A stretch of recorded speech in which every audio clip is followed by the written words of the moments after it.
ቂያማ አትቆምም ገንዘብ በእናንተ መካከል በዝቶ እስከሚ ጎርፍ ድረስ حتى يهم رب المال من يقبل صدقته የገንዘብ ባለቤት ሰደቃውን የሚቀበለው አጥቶ እስከሚጨነቅ ድረስ ዓለም በሀብት የምትምነሸነሽበት ጊዜ ይመጣል ብለዋል ነብዩ ሰለላሁ ዐለይሂ ወሰለም ተናግረዋል። አንድ የሙስሊም አካባቢ ላይ አንድ ሰው ታሞ ሐኪም ቤት ይሄዳል። ሐኪም ቤት ሲሄድ ከጣቱ ጀምሮ እስከ ላይ ድረስ የተንጠለጠሉ የህርዝ አይነቶች ነበሩትና ሐኪሙ ለማየትና ደሙን ለመለካት ሲጨርቅህን ሰቅስቅ ይለዋል። ሰቅሰቅ ሲያረግ ከውስጥ የነበረው ነገር ይጋለጣል። ይሄና ፍታው ይለዋል። ይሄን ከፈታሁማ እሞታለሁ አለዋል። ይሄን ከፈታሁኝ እሞታለሁ። ገመድ ስለፈታ ትሞታለህ። لا تزال أمتي بخير ما لم يفش فيهم ولد الزنا የኔ ኡመት ኸይር አይርቃቸውም የዝሙት ልጆች በውስጣቸው እስካል በዙ ድረስ። ከኔ ኡመት ውስጥ ኸምር የሚጠጡ ያለ ስሟ ስም የሚያወጡላት ይመጣሉ። እነኛ ሰዎች ኸምርን ሲጠጡ በአናቶቻቸው ላይ ደግሞ ሙዚቃ ይዘፈንላቸዋል። በጣም የሚገርም አገላለጽ ነው። ከራስ በላይ ሙዚቃ እንዴት አድርጎ ነበር የሚሆነው በዚያን ዘመን? የዛን ዘመን ዘፋኞች ካሉ ፊት ለፊት ቀርበው መዝፈን እንጂ እንደ ዛሬው በቴፕ ተቀርጾ ወይም በሬዲዮ ወይም ግድግዳ ላይ በሚሰቀሉ ቲቪዎች አማካኝነት አይተላለፍም ነበር። ዛሬ ግን የትኛውም ሻይ ቤት፣ ምግብ ቤት፣ መጠጥ ቤት፣ መኪና፣ አውሮፕላን የትኛውም መጓጓዣ ውስጥ ሙዚቃ ከላይ ወደ ታች መንቆርቆሩ የተለመደ ሆነ።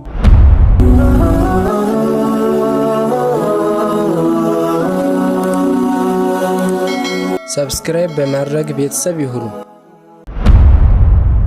በዛሬው ዕለት የምንነጋገረው አላህ Subhanahu Wa Ta'ala ምስጋና ይግባው ፕሮግራማችንን አሳክቶ ስላገናኘን በዛሬው ዕለት የምንነጋገረው ስለ ዓለም ፍጻሜ ምልክቶች ነው። አላህ በቁርአኑ ነብዩ ሰለላሁ ዐለይሂ ወሰለም በበርካታ ሐዲሳቸው ይህች ዓለም ዱንያ ተጠናቃ በሌላ ዓለም እንደምትተካና መላውን ፍጥረታት አሰባስቦ እንደየስራው የሚመነዳበት አንድ ቀጠሮ አላህ እንዳደረገ አስረድቶናል። ያም ቀን ቂያማ ይባላል። ቂያማ ዓለም ከፍተኛ የሆነ ለውጥ ይገኝባታል። ምድር ትንቀጠቀጣለች፣ ከዋክብቶች ይረግፋሉ፣ ፀሐይ ብርሃኗን ትነጠቃለች፣ ተራራዎች ካሉበት ቦታ እየተመነተጉ ይጓዛሉ፣ በአየር ላይ እየተንገዋለሉ በመላተምም ይደቁሱና አባጣ ጎርባጣዋን ያስተካክላሉ። ወየስአሉነከ ዐኒል ጂባሊ ፈቁል የንሲፉሃ ረቢ ነስፋ። ይሄ ነገር እንደሚከሰትና የቂያማ መቅረብ ምልክቶች በርካታ መሆናቸውን ነብዩ ሰለላሁ ዐለይሂ ወሰለም በሐዲሳቸው ተናግረዋል። ዛሬ ትኩረት የምንሰጠው የተፈጸሙ የቂያማ ምልክቶችን ብቻ ነው። ምናልባት ወደፊት የሚከሰቱ የሚለውን ደግሞ በሌላ ፕሮግራም የምንመለከተው ይሆናል። ወደ 55 ነብያዊ ትንቢቶች በተግባር የተረጋገጡ የሆኑትን ነው ዛሬ የምንመለከተው ኢንሻአላህ። ቂያማ ምልክቶች እንዳሉት ነብዩ ሰለላሁ ዐለይሂ ወሰለም ተናግረዋል፣ ቁርአንም ተናግሯል። ሁሉም ጠፊ ነው። ኩሉ መን ዐለይሃ ፋኒን ወየብቃ ወጅሁ ረቢከ ዙል ጀላሊ ወልኢክራም። በምድር ላይ ያሉ ሁሉ ይጠፋሉ። የሐያልነትና የግርማ ሞገስ ወይም የችሮታ ባለቤት የሆነው አላህ Subhanahu Wa Ta'ala ብቻ ነው የሚቀረው። ኩሉ ሸይእን ሃሊኩን ኢላ ወጅሃ። ሁሉ ነገር ጠፊ ነው ከእርሱ በስተቀር ይላል አላህ Subhanahu Wa Ta'ala። ዱንያ የምትጠፋ መሆኗ ግልጽ ነው። ፍጥረታትም ተራ በተራ ህይወት ያላቸው ነገሮች ሁሉ የሚሞቱ መሆናቸውን ማናችንም እያየን ነው። ግን በቂያማ ጉዳይ ላይ በርካታ ሰዎች ተጠራጥረዋል። ከሃዲያንም አሉ። መጠራጠራቸውና መካዳቸው የቂያማን መከሰት የማያስቀረው ቢሆንም ይሄ ነገር ተከስቷል። ስለዚህ ለነብዩ ሰለላሁ ዐለይሂ ወሰለም ጥያቄዎችን በተለያዩ አጋጣሚዎች ካፊሮች ማንሳታቸው አልቀረም። ስለ ቂያማ يسألك الناس عن الساعة ስለ ዕለተ ቂያማ ሰዎች ይጠይቁሃል ስለ ሰዓቲቱ ቁል ኢነማ ዒልሙሃ ዒንደ አላህ የእርሷ እውቀት ያለው አላህ ስብሓነሁ ወተዓላ ዘንድ ብቻ ነው ወማ ዩድሪከ ለዓለ ሳዓተ ተኩኑ ቀሪባ ሰዓቲቱ ምናልባት ቅርብ ትሆን እንደሆነ ምን ያሳውቀሃል አንተ እርሷ እኮ ቅርብ ናት ይላል አላህ ወየስአሉነከ ዐን ሳዓቲ አያነ ሙርሳሃ ስለ ሰዓቲቱ ይጠይቁሃል መቼ ነው የምታርፈው ማለት የምትፈጸመው ይላሉ ቁል ኢነማ ዒልሙሃ ዒንደ ረቢ የእሷ እውቀት ዕለቷ መቼ እንደሆነ ጌታዬ ዘንድ ብቻ ነው ያለው ላ ዩጀሊሃ ሊወቅቲሃ ኢላ ሁወ ወቅቷ ሲደርስ ከእርሱ በስተቀር የሚገልጻት ማንም የለ ግን ቀላል አይደለችም ثقلت في السماوات والأرض በሰማያት በምድር ከበደች እቺ ቂያማ ላ ተእቲኩም ኢላ በግተተን ድንገት እንጂ አትመጣላችሁም ይላል ባልታሰበ ሁኔታ ሰዎች በክህደት ውስጥ እያሉ ቂያማ ከተፍ ትላለች ማለት ነው يسألونك كأنك حفي عنها ስለሷ ተፈላፍለህ ልክ እንደደረስክበት በማድረግ አንተን ይጠይቁሃል አንተስ ብትሆን እኔ ከነገርኩህ ውጪ የምታውቀው ምን አለ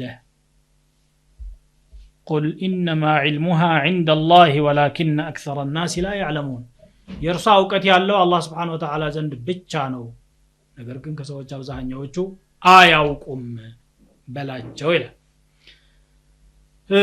ቂያማ መከሰቷ የማይቀርና የሚታመንበት ነገር ቢሆንም ወቅቷ መቼ እንደሆነ ከአላህ በስተቀር ማንም እንደማያውቅ እነኚህ አንቀጾች ያረጋግጣሉ ነብይ አያውቅም መላእክታም አያውቅም ሩሱሎች ሌሎችም አያውቁም ቂያማ መቼ እንደሆነች በመልእክቶቿ ከማወቅ ባሻገር ማለት ነው አላህ Subhanahu Wa Ta'ala እንዲህ ይላል أولم ينظروا في ملكوت السماوات والأرض وما خلق الله من شيء وأن عسى أن يكون قد اقترب أجلهم فبأي حديث بعده يؤمنون ወደ ሰማያትና ምድር መለኮት ሰፊ የሆነው የጌታችን ግዛት አልተመለከቱም እንዴ አላህ የፈጠራቸውንም ፍጥረታት አያውም እንዴ ቀጠሯቸውም የቀረበ መሆኑን ምናልባት የቀረበ መሆኑን አልተረዱም ወይ ይላል ቅርብ ነው ማለቱ اقترب للناس حسابهم وهم في غفلة معرضون ለሰዎች ሂሳብ የሚደረጉበት ጊዜያቸው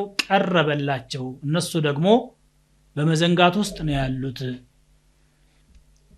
ከዚህ ነገርም ችላ ያሉና ያፈነገጡ ናቸው ይላል اقتربت الساعة وانشق القمر ሰዓቲቱ ቀረበች ጨረቃም ተሰነጠቀ أتى أمر الله فلا تستعجلوا የጌታ ትእዛዙ ወይም ውሳኔው እነሆ መጣ አትቻኮሉበት ሱብሃነሁ ወተዓላ عما يشركون ጥራት ለሱ ይገባዋል ከሃዲያን ከሚያሻርኩት ሁሉ የላቀ ነው እሱ إنهم يرونه بعيدا እነሱ ሩቅ ነው ብለው ያስቡታል ቂያማን ونراه قريبا እኛ ግን ቅርብ መሆኑን ነው የምናውቀው ይላል رب العالمين የቂያማ ቅርብነት በዚህ መልኩ ሲገለጽ የቂያማ ምልክቶችም እየተከሰቱ መምጣታቸውን ቁርአን ራሱ ተናግሯል فهل ينظرون إلا الساعة أن تأتيهم ለመሆኑ ሰዓቲቱ ለነሱ መምጣቷን ካልሆነ ሌላ ምንም የሚጠብቁት ነገር አለ فقد جاء أشراطها እነሆ ምልክቶቿ መጡ አለ የቂያማ ምልክቶችን ማወቅ ለምን አስፈለገ ለምንድነስ ነው ምናነሳሳቸው በተለይ ደግሞ ዛሬ መቅረቡንና በርካታ ነገሮች መፈጸማቸውን ማንሳቱ ለምን አስፈለገ ቢባል አንደኛ የነብያችን ሰለላሁ ዐለይሂ ወሰለም ነብይነት ያረጋግጣል ይሆናል ብለው የተነበዩት ነገር ባሉት መልኩ መፈጸሙ የዘነጉ ቀልቦችን ያነቃል የረሱትን ያስታውሳል ወንጀለኞችም ተውባ እንዲያደርጉ ሰበብ ይሆናል ከሃዲያንም ክህደታቸው ከንቱ መሆኑንና የነብዩ ሰለላሁ ዐለይሂ ወሰለም ነብይነት ግን ሐቅ መሆኑን ስለሚያረጋግጥ ኢማን ያዳብራልና ነው ይሄንን የምናነሳሳው ሙእሚኖች ምልክቶቹ ዛሬ ተከሰቱም አልተከሰቱ ቂያማ መቆሟን ቅንጣት ያህል አይጠራጠሩም ለምንድነው ትቆማለች እየተባለ ዛሬ የማትፈጸመው የሚል ጥያቄ የሚያነሱት ከሃዲያን ናቸው يستعجل بها الذين لا يؤمنون بها እነዛ የማያምኑባት ይጣደፉላታል والذين آمنوا مشفقون منها እነዛ ያመኑ ሰዎች ግን ከርሷ በስጋት ውስጥና በፍርሃት ውስጥ ነው የሚገኙት ይላል رب العالمين ألا ويعلمون أنها الحق ألا إن الذين يمارون في الساعة لفي ضلال بعيد እውነት መሆኗንም ምእመናን ያውቃሉ እነኛ በሰዓቲቱ የሚጠራጠሩ ሰዎች እጅጉን የራቀ በሆነ ጥመት ውስጥ ይገኛሉ አለ ምእመናን ተዘጋጅተውላት እየሰሩ ነው ያሉት አላህ Subhanahu Wa Ta'ala በመፍራታቸው የተነሳ الذين يخشون ربهم بالغيب وهم من الساعة مشفقون ጌታቸውን በሩቅ የሚፈሩትና ከሰዓቲቱም በስጋት ላይ ያሉ ናቸው ብሎ እንደሚገልጸው ማለት ነው ነብዩ ሰለላሁ ዐለይሂ ወሰለም በሐዲሳቸው ደግሞ ቂያማ የምትቆመው ጁምዓ ቀን መሆኑን ተናግረዋል ያ ጁምዓ ግን በየትኛው አመት ከስንት ጊዜ በኋላ እንደሆነ ለማወቅ አይቻልም في صحيح مسلم من حديث أبي هريرة عن النبي صلى الله عليه وسلم أنه قال خير يوم طلعت عليه الشمس يوم الجمعة ፀሐይ ከወጣችባቸው ቀናቶች ሁሉ በላጩ የጁምዓ ቀን ነው فيه خلق آدم በዚያ ዕለት አደም ተፈጠረ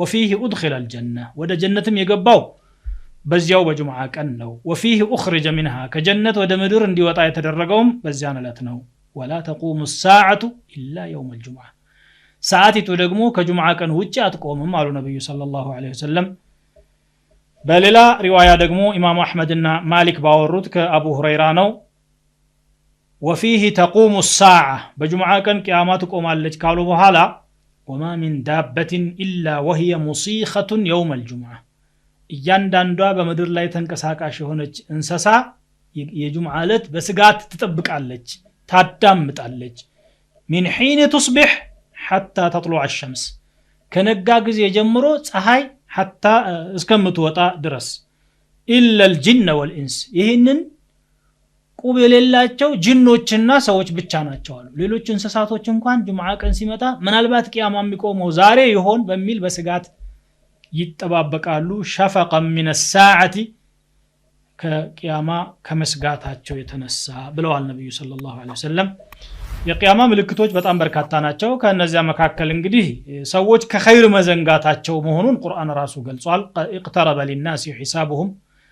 اقترب للناس حسابهم وهم في غفلة معرضون حساب የሚደረጉበት ጊዜ ለሰዎች ቀረበላቸው እነሱ ግን በመዘንጋት ውስጥ ናቸው ያሉት ከጌታም ፍቃድ ያፈነገጡ ናቸው ይላል አብዱላህ ኢብኑ መስዑድ ረዲየላሁ ዐንሁ እንደተናገሩትና ሐኪም እንደዘገቡት ደግሞ መውቁፈን እንዲህ ብለዋል اقتربت الساعة ولا يزداد الناس على الدنيا إلا حرصا ولا يزدادون من الله إلا بعدا ሰዓቲቱ ቀረበች ነገር ግን ሰዎች በዱንያ ላይ ስስትን እንጂ አይጨምሩም ከአላህ ደግሞ መራቅን እንጂ አይጨምሩም ማለት ማዕሲያን እየጨመሩ ይሄዳሉ ለማለት ነው በሐዲስ የተገለጹ የቂያማ ምልክቶች ዑለማዎች ይከፋፈሏቸዋል ከክስተታቸው አቋያ የተከሰቱና የተፈጸሙ ብሎ የሚከፈል አንድ ምድብ አለ የዓላማቱን ظهرت وانقضت ነብዩ ሰለላሁ ዐለይሂ ወሰለም መላካቸው መሞታቸው እና የመሳሰሉ ነገሮችን ይመስል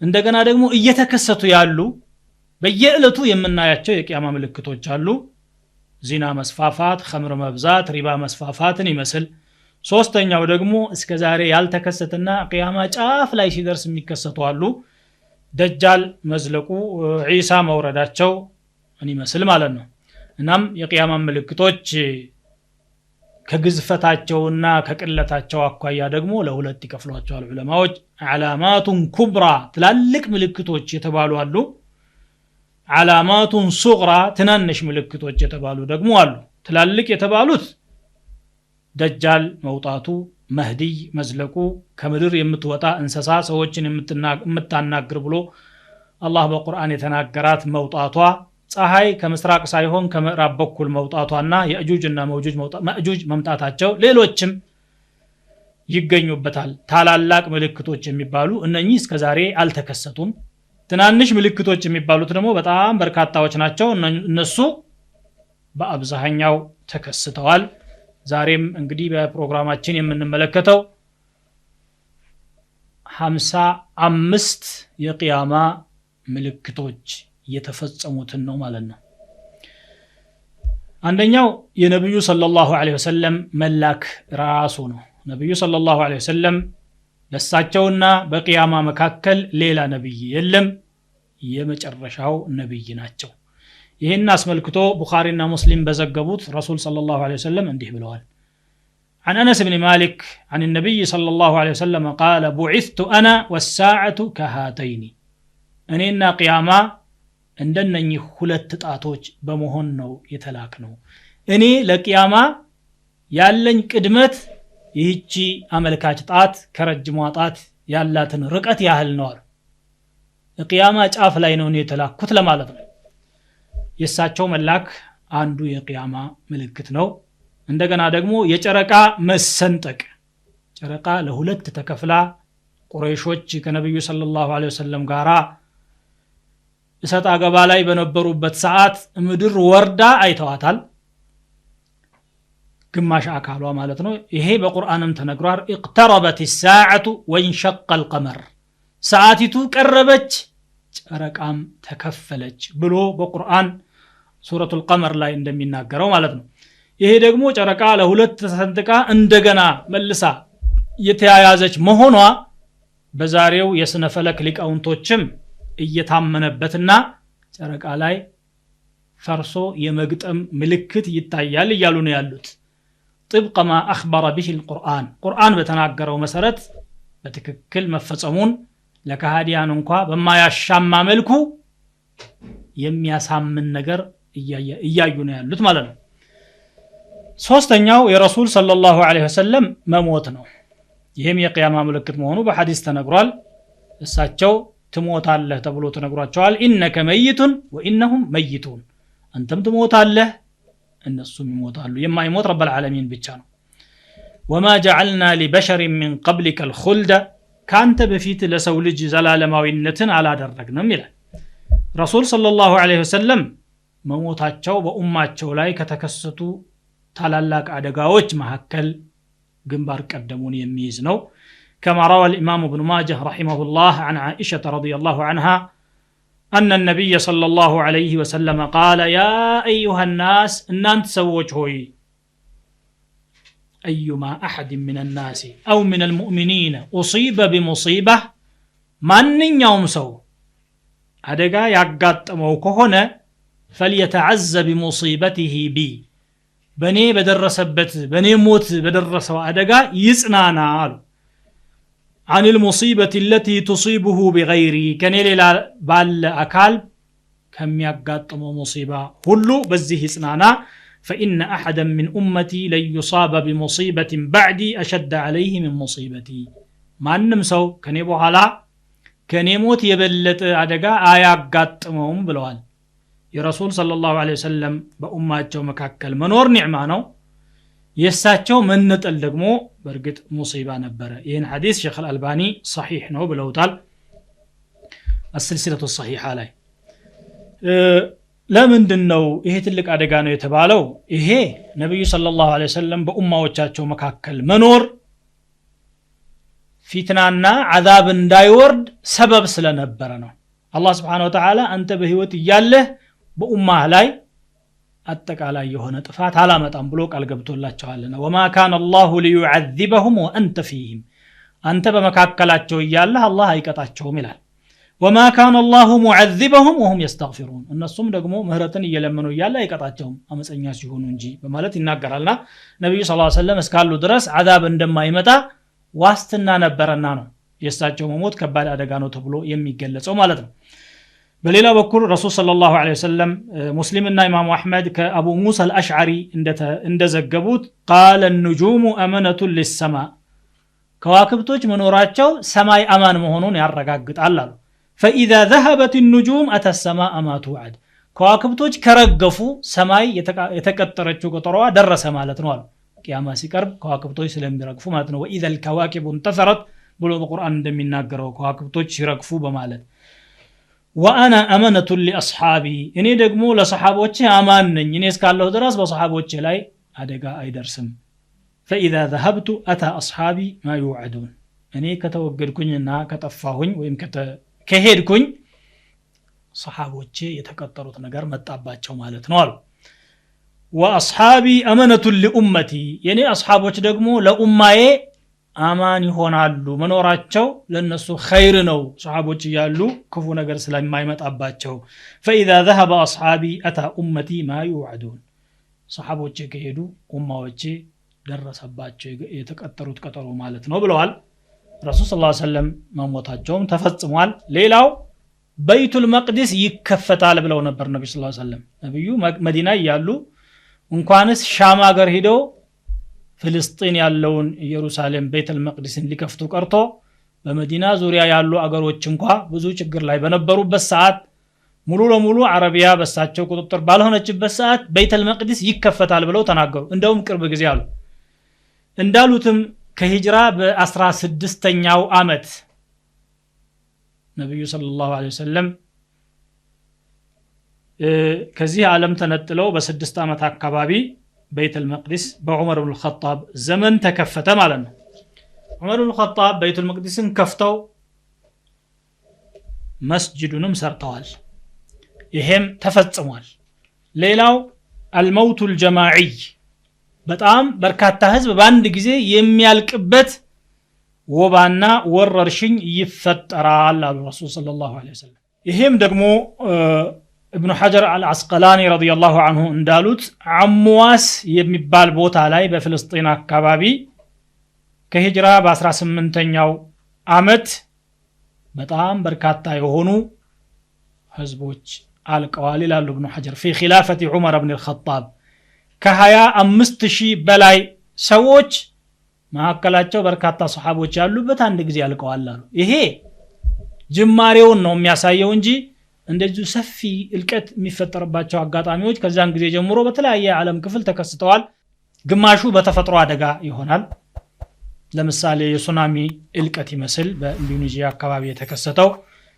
እንደገና በአሜሪካ አካባቢ በዝናብ በዶፍ ዝናብ በተለያየ አጋጣሚ የሚፈጠርበት እልቂቶችን በሚዲያ ሰምተናል አይተናል በባንግላዴሽ የሚከሰተውን አይተናል በተለያዩ ዓለም አቅጣጫዎች ደግሞ በረሃብ ሰበብ ሰፊ የሆነ እልቂት ይፈጠራል በሺዎች ወይም በመቶ ሺዎች የሚቆጠሩ ህዝቦች የሚወድሙበትና የሚያልቁበት እንደገና ደግሞ በሰው ሰራሽ አደጋዎች በጦርነት ምክንያት በርካታ ከተሞች በርካታ ህዝቦች ህፃናት ሴቶች ወንዶች የሚረግፉበት ሁኔታ እየተመለከትን ያለነው እንደገና በሌላ በኩል ደግሞ በበሽታዎችም ራሱ ይሄው ዛሬ ዓለም አቀፍ ጭንቀት የሆነው HIV እንኳን ምን ያህል ህዝብ እያረገፈ እንደሆነ ግልጽ ነው ይሄ ከጥቂት ጊዜ በኋላ የምንመለስበት ይሆናል ሌላው ስድስተኛው ነብዩ ሰለላሁ ዐለይሂ ወሰለም የቂያማ ምልክት ብለው የተናገሩት የገንዘብ መስፋፋት ነው በጣም ገንዘብ ይበዛል ብለው ተናግረዋል ረሱል ሰለላሁ ዐለይሂ ወሰለም لا تقوم الساعة حتى يكثر فيكم المال فيفيض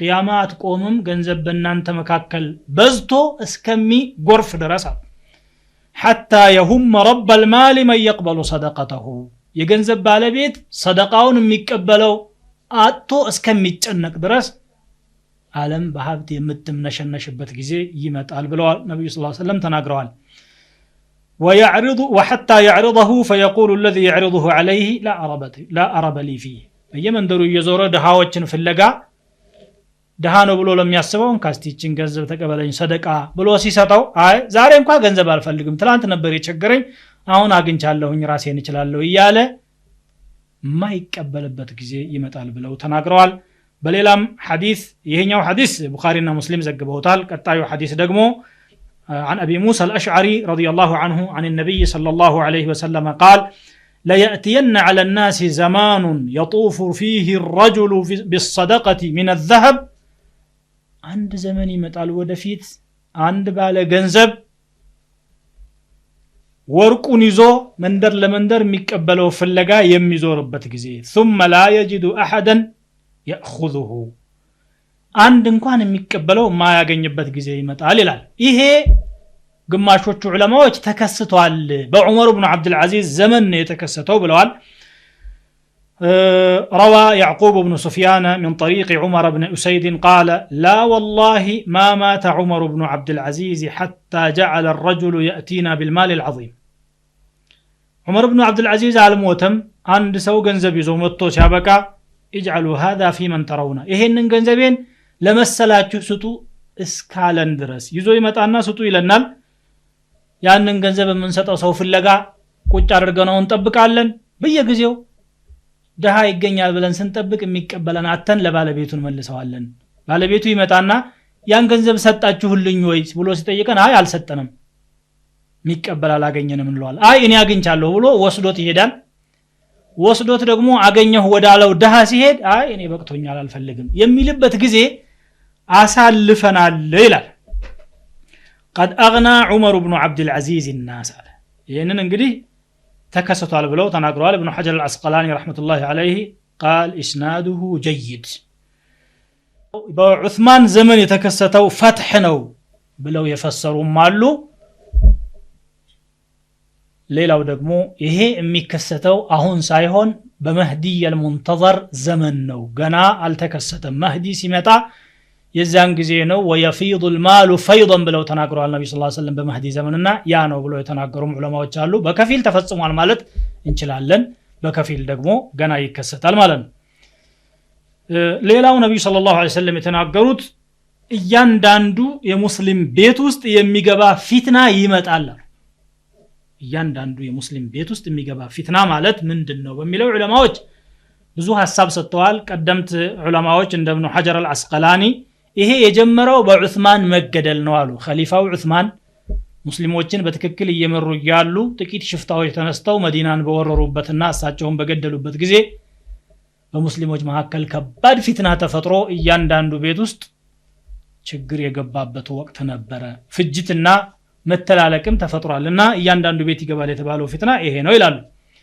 ከዚያ ወዲህ የተታር ህዝቦች የመንጎሊያ ህዝቦች ወደ ሙስሊሙ ዓለም መተው ወራራ ባደረጉበትና በርካታ ህዝብ በጨፈጨፉበት ጊዜ የተከሰተው ነው ያሉም አሉ ከዚያ ወዲህ ደግሞ የቅኝ ገዢዎች ወራራ እያንዳንዱ ሙስሊም ሀገር ላይ ተከስቷል በርካታ ህዝቦችን ጨፍጭፈዋል ህዝብ ከመጨፍጨፍ ባሻገር ደግሞ የፈጠሩት የስነ ምግባር ብክለት የዲን መዳከም የስነ ምግባር መበላሸት የአቂዳ መበላሸት በዚያ ሰበብ ተፈጥሯል በእኛ ዘመን ደግሞ እያንዳንዱ ቤት ውስጥ የገባ ፊትና ብለን ልንለው የምንችለው በርካታ ነገር አለ ለምሳሌ ቴሌቪዥንን እንደ ምሳሌ ልንወስድ እንችላለን እያንዳንዱ ሰው ቤት ገብቷል ግን በገባበት ቤት ሁሉ ፈሳድን እያስተማረ ነው ያለው በጣም ጥቂት ቻናሎች ብቻ ካልሆኑ በስተቀር ጥሩ ነገር የሚያስተምሩት አብዛኛው መጥፎ ነው የሚያስተምረው ዝሙት ብልግና መጥፎ ነገር ግድያ እንዲህ አይነት ነገሮች እንዲህ አይነት ፊልሞችን ነው የሚያሳዩት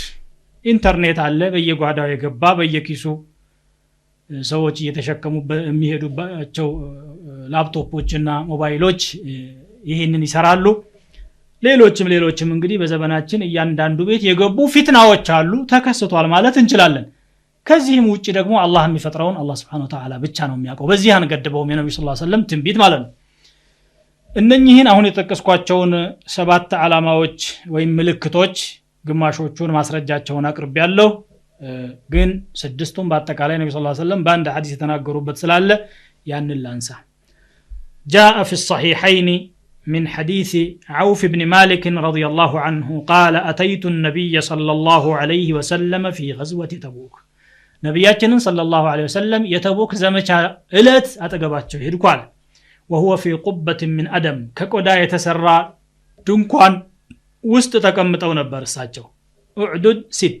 6 ነገር ቁጥር አሉኝ አለ ነብዩ ሰለላሁ ዐለይሂ ወሰለም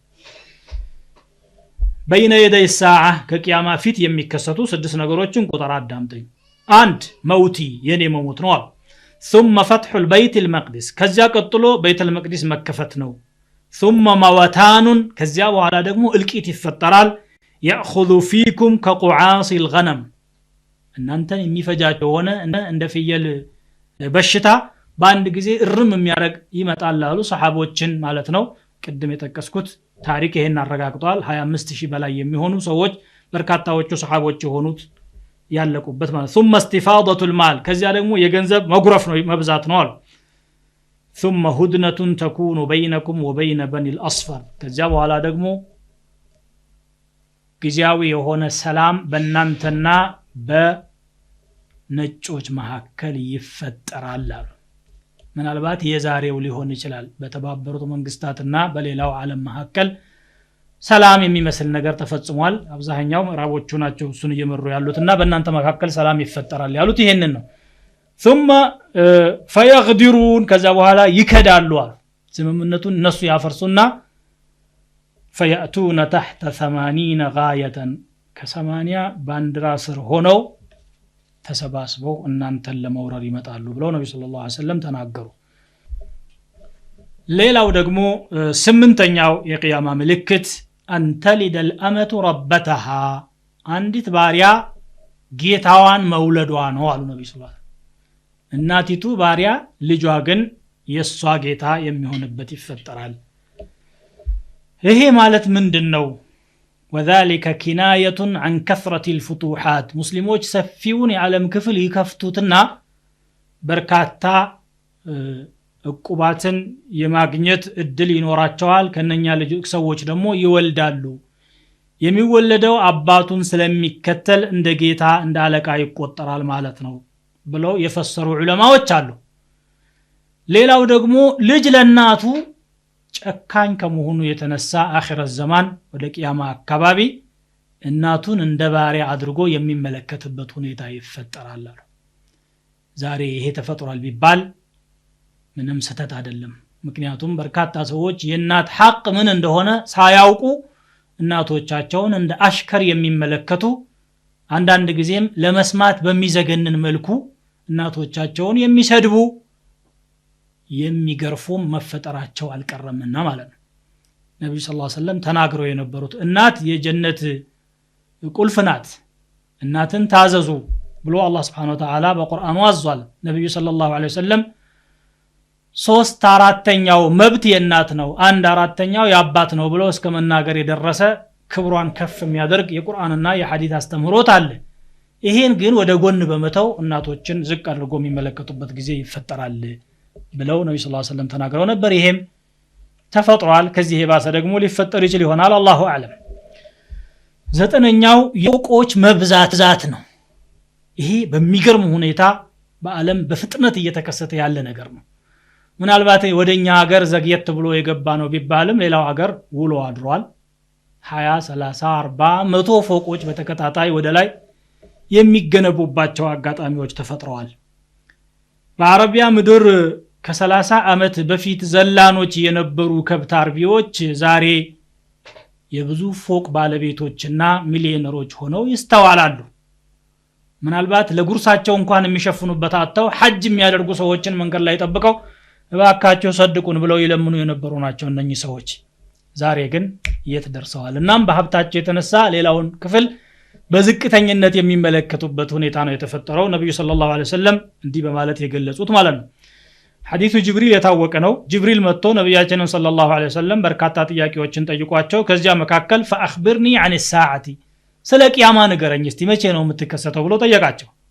قال ما المسؤول عنها بأعلم من السائل ስለ ቂያማ ተጠያቂው ከጠያቂው የበለጠ የሚያውቀው ነገር የለም፣ እኔም አንተም እኩል ነን፣ ቂያማ መኖሯን እንጂ ቀጠሮዋ በዚህ ቀን ነው የሚለውን አናውቅም ብለው ሲመልሱለት እሺ እለቱን መናገር ካልቻሉ ምልክቶችን ቢነግሩኝ ይሳ فأخبرني عن أماراتها ስለ ቂያማ ምልክቶች አስረዱኝ አላቸው። قال أن تلد الأمة ربتها ባሪያ ጌታዋን መውለዷ ነው፣ አለቃዋን ትወልዳለች። وأن ترى الحفاة العراة العالة رعاء الشاء እርቃኖች ድሃዎችና የፍየል ጠባቂዎችን ማየትህ ነው። የተጣወሉነ ፊል ቡንያን በፎቆች ሲንደላቀቁና አንዱ ካንዱ የፎቁን ርዝማን እንደ መወዳደሪያ አድርጎ ሲይዘው ታያለህ። በፎቅ መንደላቀቅ ማለት አንድ የፎቁን ርዝማንና የክፍሎቹን ብዛት ማለት ነው፣ ወይ ደግሞ በጥራቱ የሚሰራባቸው ማቴሪያሎች እጅግ በጣም ዘመናዊ የተባሉ እየተባለ ውድድር ማድረግ ነው፣ ወይ ደግሞ በዲኮሬሽኑ በሚኖርበት ጌጣጌጥና በመስኮቶቹ በመስታወቶቹ በምኖቹ ሊሆን ይችላል፣ ወይ ደግሞ በፕላኑና በአቀማመጡ ይዘት ሰዎች የሚንደላቀቁበት ጥራት አለው፣ ዘመናዊ ነው፣ ወደር የለውም፣ ይሄን ያክል ብር ወጥቶበታል እያሉ የሚወዳደሩበት ዘመን ይመጣል ብለው ነብዩ ሰለላሁ ዐለይሂ ወሰለም ተናግረው ነበር። በእኛ ሀገር ደረጃ እንኳን ትላንት ጫማ መግዣ የቸገራቸው የነበረ በ5 በ10 ዓመት እድሜ ውስጥ ደግሞ የብዙ ፎቆች ባለቤቶች ሆነው ይስተዋላል። በየጊዜው እየተለወጠ ነው ያለው። ይሄ ለውጥ የቂያማ ምልክት መሆኑን ነብዩ ሰለላሁ ዐለይሂ ወሰለም ተናግረዋል። ሌላኛው ደግሞ የቂያማ ምልክት ብለው ያስቀምጡት ኃላፊነቶች ብቁ ላልሆኑ ሰዎች መሰጠት ነው። ይሄ 10ኛው ነው። 11ኛው ደግሞ አማናዎች አለመጠበቃቸው ነው። እነኚህን ሁለቱን ረሱሉ ሰለላሁ ዐለይሂ ወሰለም ቡኻሪ በዘገቡት በአንድ ሐዲስ አጠቃለው ተናግረዋል።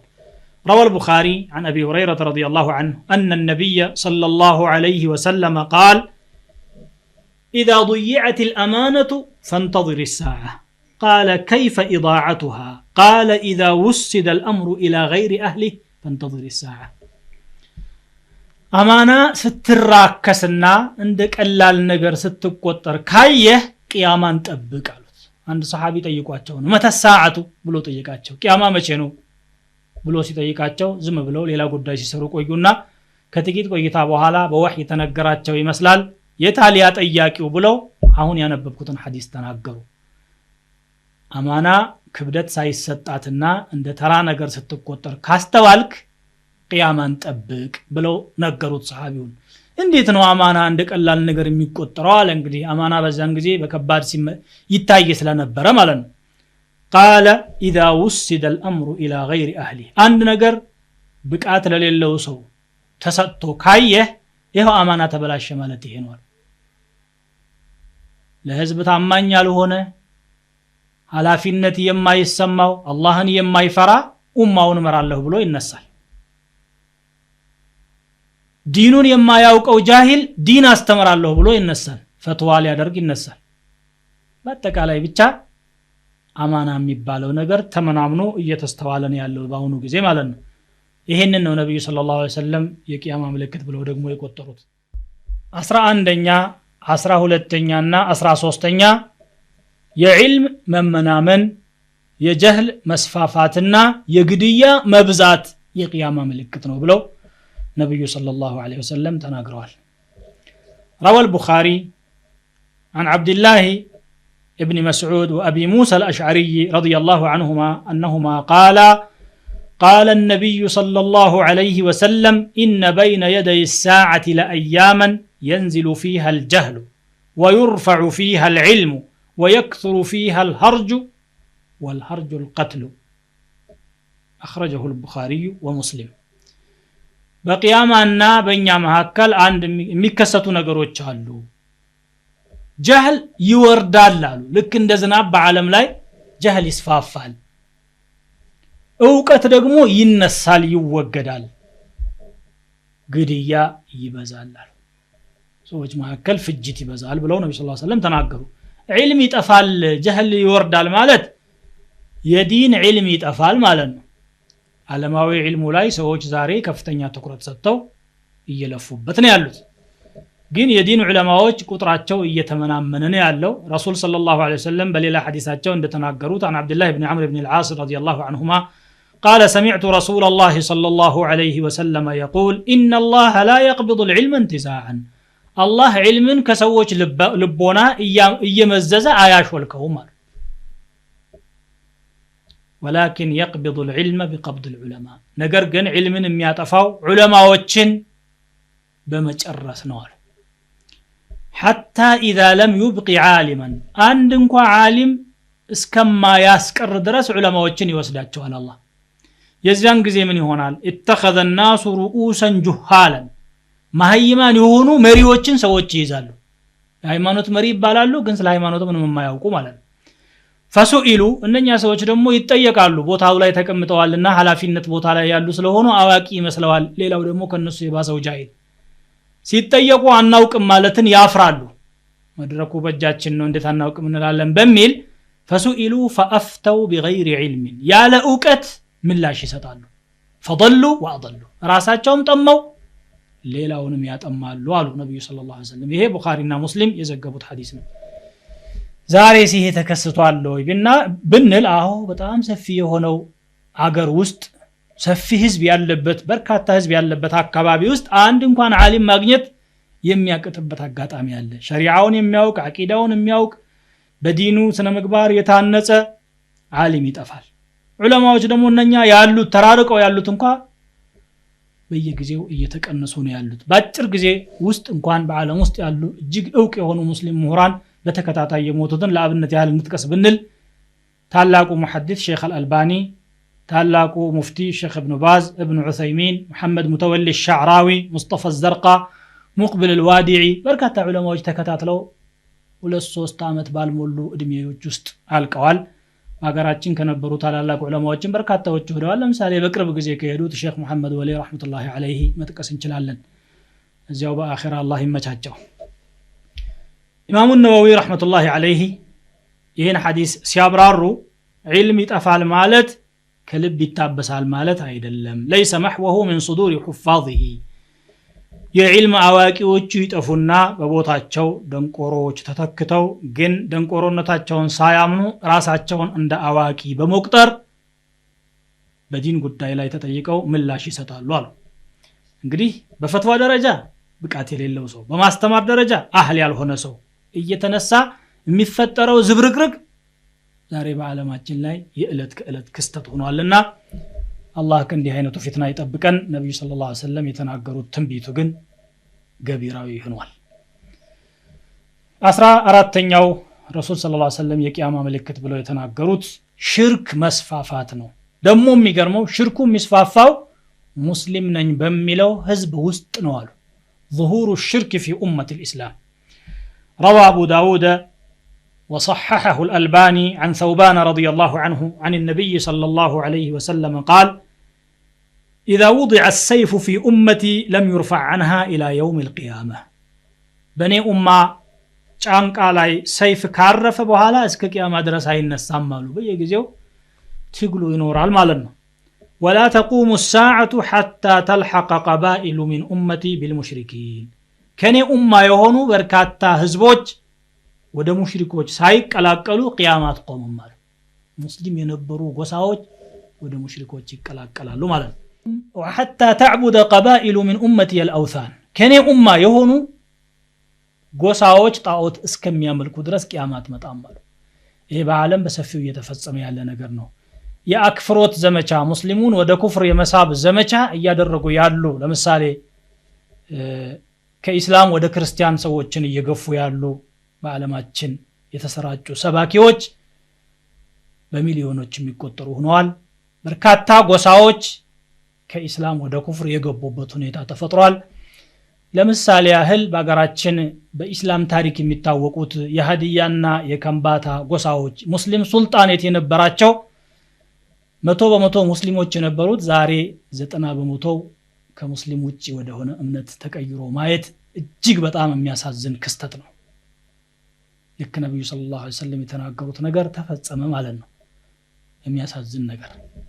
ከዚያ ውጪ ደግሞ በሙስሊሙ መሐከል የቀብር አምልኮን በማበረታታት በኢስላም ሽፋን እየተሰሩ ያሉ የኩፍር አይነቶችም አሉ። በዚህ በ3-4 ዓመታት ውስጥ እንኳን የተከሰቱ የቀብር እደሳዎች ሰዎች ወደ መቃብር አምልኮ እንዲሄዱና ከተውሂድ እንዲርቁ የተደረጉ ዘመቻዎች ናቸው። ይሄ እውነታ ለሁሉም ሰው ግልጽ ሊሆን ይገባዋል። በዓለም አቀፍ ደረጃ ቢታይ የአላህ ሸሪዓ ወደ ጎን ተትቶ በሰው ሰራሽ ፍልስፍናዎች ብቻ ሰዎች እንዲመሩ ዲን የፈለገ መስጊድ ሲገባ ብቻ ዲን ማግኘት ይችላል፣ ከዛ ውጪ ዲን ምንም አያገባውም፣ ፈጣሪ በእኛ ጉዳይ ምን አገባው አይነት እሳቤ እየተስፋፋ ነው ያለው ሙስሊም በተባለው ዓለም ሳይቀር ማለት ነው። የመቃብር አምልኮ፣ የተለያዩ ግንቦች አምልኮ፣ እርዶች፣ እንደገና ደግሞ ህርዝ እየተባሉ የሚንጠለጠሉ ነገሮች በሁሉ ቦታ ያሉ ናቸው። አንዳንድ አታላይ የሆኑ ሰዎች የጥንቆላና የድግምት መጽሐፍቶችን በማንበብ ሼኾች እንደሆኑ እያስመሰሉ ህዝብን የሚያታልሉ ቁጥር ስፍር የሌላቸው ናቸው። ይሄ ነው ነብዩ ሰለላሁ ዐለይሂ ወሰለም ተናግረውት የነበሩት። እንደው አንድ ወንድሜ በቅርብ ጊዜ እየነገረኝ አንድ የሙስሊም አካባቢ ላይ አንድ ሰው ታሞ ሐኪም ቤት ይሄዳል።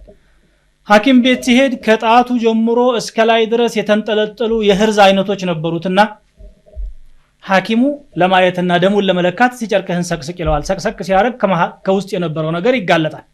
ይሄና ፍታው ይለዋል። አይ ይሄን ከፈታሁማ እሞታለሁ አለዋል። ይሄን ከፈታሁኝ እሞታለሁ። ገመድ ስለፈታ ትሞታለህ። ሱብሃንአላህ። ሽርክ ማለት ይሄ እኮ ዙል ኸለሳ የሚባል ጣዖት ነበረ በረሱል ሰለላሁ ዐለይሂ ወሰለም ዘመን ሰሃቦች ያፈረሱት ዙል ኸለሳ እንዳድስ ይታደሳል ቂያማ ሲቀርባሉ ረሱል ሰለላሁ ዐለይሂ ወሰለም لا تقوم الساعة حتى تضطرب آليات نساء دوس على ذي الخلصة ذو الخلصة يتبالو طاوت أتقب يدوس قوسا سيتوش كيتوشاچو ሳይፈጋፈጉ ቂያማት ቆማሉ ማለት ነው ግፊት ከመፈጠሩ የተነሳ የጣዖቱ አምልኮ በመስፋፋቱ ይሄ ይከሰታል ብለው ነበር ይሄ በተጨባጭ ተከስቶ በመሊክ አብዱል አዚዝ ጊዜ ረህመቱላሂ ዐለይሂ ያንን አፍርሰዋል ከዛ በፊት በነበሩ ኡመራዎችም ሰበብ ፈርሷል ይሄ ደግሞ ያው ነብዩ ሰለላሁ ዐለይሂ ወሰለም የተናገሩት ነገር መከሰቱን የሚያሳይ ነገር ነው ማለት ነው ይሄ የተከሰተውና መሊክ አብዱል አዚዝ ያስወገደው መቼ ነው 1344 ወይም 45 ዓመተ ሂጅራ ላይ ነው ቅርብ ጊዜ ማለት ነው 15ኛው የቂያማ ምልክት ብለው ነብዩ ሰለላሁ ዐለይሂ ወሰለም የተናገሩትና የተከሰተው ظهور نار عظيمة في الحجاز በሂጃዝ አካባቢ ትልቅ የሆነ እሳት ይፈጠራል በተለይ ደግሞ በመዲና አካባቢ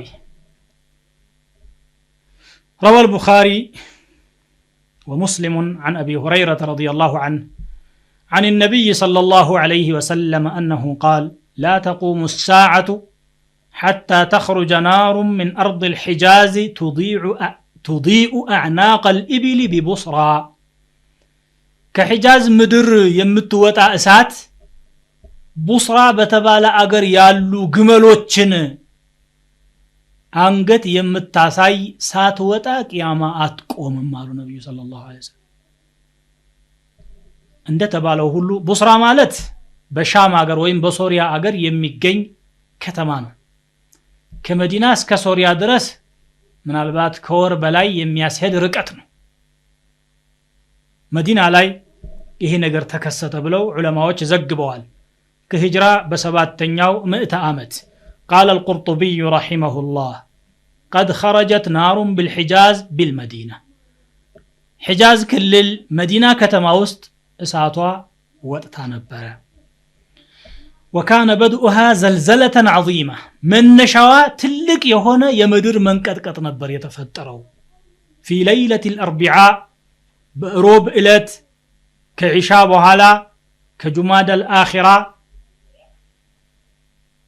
بجماد الآخرة وروست 654 ዓመተ ሂጅራ ላይ ተከሰተና ሮብ ቀን የወጣች እስከ ጁምዓ ረፋድ ድረስ ቀጠለች አሉ ሮብ ሐሙስ ጁምዓ ማለት ነው 3 ቀን በተከታታይ ከዛ በኋላ ታየች እቺ ሳት ፍላቷና ትኩሳቷ ወደ ላይ ሲፈናጠር እንደ ባህር ማዕበል ሲላተም ታይታለች በመዲና የነበሩ ሰዎች ብቻ ሳይሆኑ በሻም የነበሩ እንኳን በወር ርቀት የነበሩ ሰዎች አይተዋታል እንደውም አንዳንድ ጓደኞቼ እንዳወሩኝ ይላሉ ቁርጡቢ ያሉት አንደሉስ ስፔን ነው ስፔን ሆነው ነው የሰሙትን ዜና እየዘገቡ የነበሩት ማለት ነው በአካባቢው የነበሩ ሰዎች وقال لي بعض اصحابنا رايتها صاعده في الهواء من نحو 5 ايام ለአምስት ቀናት ያህል ነበልባሏ ወደ ሰማይ ሲወጣ አይቻለሁኝ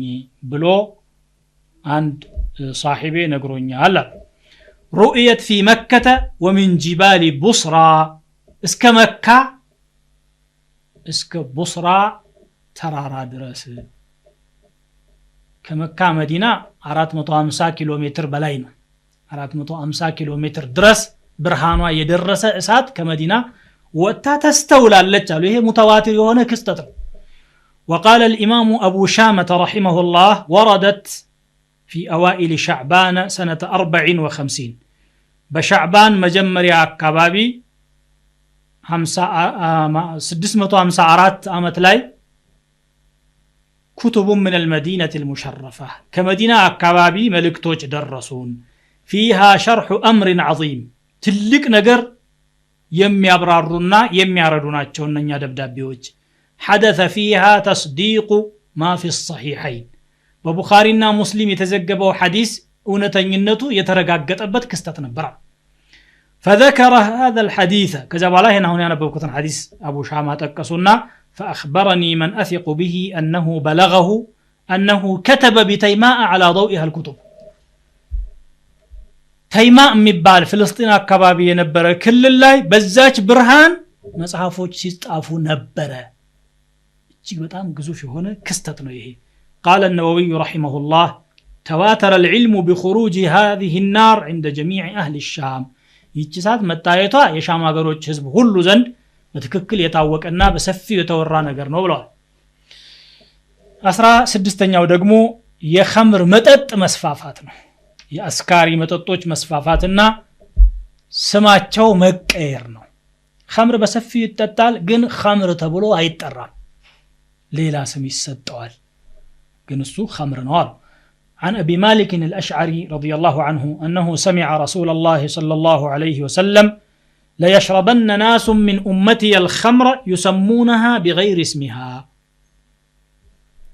كان أمتي هونو هزبوش خمر تطالو ودفيت ግን ያለ ስሟ ስም ያወጡላት አለ رواه أبو داود وصححه الألباني وروى ابن ماجه عن أبي أمامة بل لا رواية دغمو እንደዚሁ أبو أمامة الباهلي كنبي صلى الله عليه وسلم باستلالفوت قال رسول الله صلى الله عليه وسلم لا تذهب الليالي والأيام حتى تشرب فيها طائفة من أمتي الخمر يسمونها بغير اسمها كان أمة يهونو ቡድኖች ኸምርን እየጠጡ ያለ ስሟ ስም የሚያወጡላት ሳይመጡ በፊት ቀናቶችና ሌሊቶች አያልፉም ይሄ ወደፊት መከሰቱ አይቀርም አሉ ነብዩ ሰለላሁ ዐለይሂ ወሰለም በርግጥም እንደተናገሩት ዛሬ ኸምር በጣም ተስፋፍቷል ድሮ ምናልባት በየቤቱ በየጓዳው በእንስራ በጋን ይሰራ የነበረው ኸምር ቀርቶ ዛሬ በትላልቅ ፋብሪካዎች ደረጃ ነው ኸምር እየተመረተ ያለው እጅግ በጣም ግዙፍ ፋብሪካዎች ሚሊዮኖችን በጀቶች የሚያንቀሳቅሱ ፋብሪካዎች ናቸው ኸምር ያመረቱ ያሰራጩ ያሉት መልኩ ስሙ ቋንቋው የተለያዩ ማምረቻ ዕቃዎቹ በጣም የተለያዩና በርካታ የሆኑ ነገሮች ናቸው ግን ይሄም ሆኖ ያለ ኸምር ብለው አይጠሯትም አስካሪ መጠጥ አይሏትም ምክንያቱም አስካሪ መጠጥ የሚለው ስያሜው ይጠላል ላለ ማለት ምን ይላሉ መንፈስ ማደሻ የሚያዝናና መጠጥ ይያሉ ጥሩ ስም ይሰጡታል المشروبات الروحيه ይሉታል ማለት ነው የደግሞ ሰውንም ለማሳሳት ታስቦ ነው መጥፎ ነገር አይደለም ጥሩ ነው ብሎ ለማሳየት ታስቦ በሌላ በኩል ደግሞ መጥፎ ስሙን ጥሎ መጥፎ ስራውን ብቻ ለመስራትም ታስቦ ይመስላል እንደውም አንዳንዶቹ ኸምር መጠጣት እኮ እንዲህ ያክል የተወገዘ ነገር አይደለም ትንሽ መንፈስን ያድሳል ያዝናናልም አምሩን طبيعي ኖርማል ነገር ነው ምን ይሄን ያህል ታጠብቃላችሁ አይነት ነገርን የሚሉ አሉ የተለያዩ አስካሪ ነገሮችም ደግሞ ኸምር የሚል ስም ሳይሰጣቸው ሰዎች የሚወስዷቸው በርካታዎች አሉ በምግብ መልክ ሊሆን ይችላል በመጠጥ መልክ ሊሆን ይችላል በመርፌ መልክ ሊሆን ይችላል እጽ ሊሆን ይችላል አደንዛጭ እጽ ያ ሁሉ ኸምር የሚለው ያካትተዋል الخمر ما خامر العقل አምሮን የሚበውዝ ነገር ስለሆነ ኸምር ማለት ነው አምሮን የሚጎዳ እስከሆነ ድረስ ያው ነው ይሄ ደግሞ አላህ حرام ያደረገውን ነገር ምንም አይደለም ለማዝናናት ነው መንፈስን ለማደስ ነው በሚል መልኩ መፍቀድ ኩፍር ነው حرامን حلال ማድረግ كفر ስለሆነ ማለት ነው روى الإمام أحمد رحمه الله عن عبادة بن الصامت رضي الله عنه قال رسول الله صلى الله عليه وسلم لا يستحلن طائفة من أمتي الخمر كان أمتي هونو ቡድኖች ኸምርን حلال የሚያደርጉ ይመጣሉ እንደ حلال የሚጠቀሙት باسم يسمونها إياه አዲስ ስም እየሰጡ قال الألباني إسناده جيد رجاله كلهم ثقات وروى مسلم في صحيحه عن أنس بن مالك رضي الله عنه قال رسول الله صلى الله عليه وسلم من أشراط الساعة أن يرفع العلم ويثبت الجهل ويشرب الخمر ويظهر الزنا كقيامة ملكتوج علم من نسات جهل مسفن خمر بسفي ومتتاتنا زنا مسفافات ነው ብለው ተናግረዋል ስለዚህ 17ኛው ምልክት ደግሞ ከተፈጸሙትና እየተከሰቱ ካሉት የዝሙት መስፋፋት ነው ዝሙት መስፋፋቱ ምክንያቱና መንስኤው ሰዎች ከስነ ምግባር እነጻ የራቁ መሆናቸውና በአኽላቅ የታነጹ አለመሆናቸው ዲን ከውስጣቸው መመንመኑ ጀህል መስፋፋቱና ዕውቀት መጥፋቱ ነው ለዚና መስፋፋት ሰበብ የሚሆነው ዚና ምን ያህል አደገኛ እንደሆነ ባለማወቅና እንደ ተራ ነገር በመቁጠር በሰፊው ይፈጸማል روى الإمام أحمد والطبراني عن ميمونة رضي الله عنها زوج النبي صلى الله عليه وسلم قالت سمعت رسول الله صلى الله عليه وسلم يقول لا تزال أمتي بخير ما لم يفش فيهم ولد الزنا የኔ ኡመት ኸይር አይርቃቸውም የዝሙት ልጆች በውስጣቸው እስካል በዙ ድረስ فإذا فشى فيهم ولد الزنا የዝሙት ልጅ በመካከላቸው ሲሰራጭና ሲስፋፋ ሲበዛ فيوشك أن يعمهم الله بعقاب الله በቅጣቱ ሊያዳርሳቸው ቀረበ ማለት ነው قال المنذري إسناده حسن وحسنه الألباني والحافظ ابن حجر رحمهما الله هي حديث حسن نوبله تعالى وروى الحاكم وقال صحيح الإسناد عن ابن عباس رضي الله عنهما عن النبي صلى الله عليه وسلم قال إذا ظهر الزنا والربا في قرية زمتنا ولد ويم أراطا باند كتما كتسفافا فقد أحلوا بأنفسهم عذاب الله يا الله انقطع بنفسوቻቸው ላይ በርግጥ አሳረፉ ማለት ነው يا الله انقطعت براساቸው ላይ አሳረፉ وفي لفظ للطبراني فقد أحلوا بأنفسهم كتاب الله صححه الألباني ይሄ ሁሉ እንግዲህ ዛሬ በጣም የዕለት ከዕለት ክስተት ሆኖ እየተስተዋለ ያለ ነገር ነው እንዳውም ዚና حرام ነው ብሎ መናገር እንደ ኋላ ቀርነት አድርገው የሚያስቡ ሰዎችም አሉ ምን ሆኖ حرام የሚሆነው በፍቃዳቸው የሚሰሩት ነገር ይሏል እነሱ አይደሉም ይሄን ነገር መፍቀድ ወይ መከልከል የሚችሉት ረብ العالمين የፈጠረው ጌታ ነው አላህ ከለከለ ሰዎች መከልከል ነበር የሚጠበቅባቸውና ግን አንከለከልም ብለው በወንጀል ውስጥ ተዘፍቀው ይስተዋላሉ ማለት ነው ወጣ ባለው የምዕራቡ ዓለም አካባቢማ ለዚና ሰፊ ቦታዎች ተዘጋጅተው የፈለገ ሰው በፈለገው መልኩ ዚና የሚሰራበት ሁኔታ ሁሉ ተፈጥሯል ዛሬ በዓለም አቀፍ ደረጃ ዚናን የሚያስተዋውቁ መጽሔቶች ጋዜጦች ሚዲያዎች ቻናሎች ሁሉ መፈጠራቸው እጅግ በጣም የሚገርም ነገር ነው ይሄንን ለማስተዋወቅ ገንዘቦቻቸውን መድበው ሰፊውን ህዝብ ገንዘብ እያግበሰበሱ ያሉ የዒርድ ነጋዴዎች የሰው ክብር በማጉደፍ ላይ የተሰማሩ ነጋዴዎችን በጣም በርካታዎች ናቸው ይሄ ደግሞ ነብዩ ሰለላሁ ዐለይሂ ወሰለም የተናገሩት ነገር መፈጠሩን በግልጽ የሚያሳይ ነገር ነው ሁሉ ተከስቷል ማለት ነው ቁርጡቢ ረዲየላሁ ዐንሁ በስታቸው ዘመን ከዛሬ 600 ዓመት በፊት ማለት ነው وفي هذا الحديث علم من اعلام النبوة አሉ እዚህ ሐዲስ የነብዩ ሰለላሁ ዐለይሂ ወሰለም ነብይነት መረጋገጫ አለበት እንዴት ቢባል ይከሰታል ብለው ነበር እነሆ ተከስቷል አሉ በስታቸው ዘመን ያው እንግዲህ አልፎ አልፎ የሚከሰተውን ነው ዛሬ በአደባባይ እየተሰራ ያለውን እንደገና ሰዎች በድርጅት ደረጃ ተደራጅተው በመንግስትም ደረጃ ሳይቀር እንደ ግል መብት እያደረጉ የሚከራከሩለትን ፋሂሻ ቢያው ኑሮ ቁርጡቢ ምን ይሉ ነበር ሱብሃንአላህ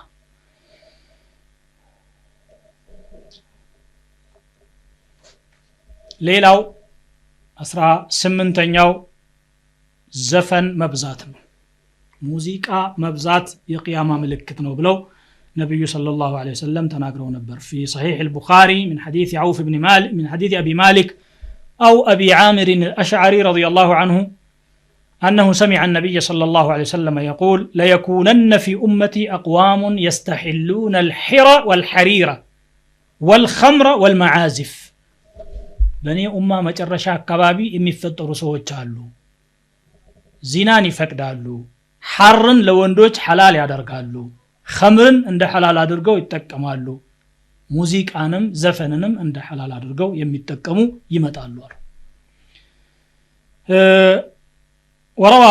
وروى ابن ماجه عن أبي مالك رضي الله عنه قال قال رسول الله صلى الله عليه وسلم لا يشربن ناس من أمتي الخمر يسمونها بغير اسمها كني أمة وسط خمر ميطጡ ያለ ስሟ ስም የሚያወጡላት ይመጣሉ እነኛ ሰዎች خمرን ሲጠጡ በአናቶቻቸው ላይ ደግሞ ሙዚቃ ይዘፈንላቸዋል በጣም የሚገርም አገላለጽ ነው ከራስ በላይ ሙዚቃ እንዴት አርጎ ነበር የሚሆነው በዚያን ዘመን የዛን ዘመን ዘፋኞች ካሉ ፊት ለፊት ቀርበው መዝፈን እንጂ እንደዛሬው በቴፕ ተቀርጾ ወይም በሬዲዮ ወይም ግድግዳ ላይ በሚሰቀሉ ቲቪዎች አማካኝነት አይተላለፍም ነበር።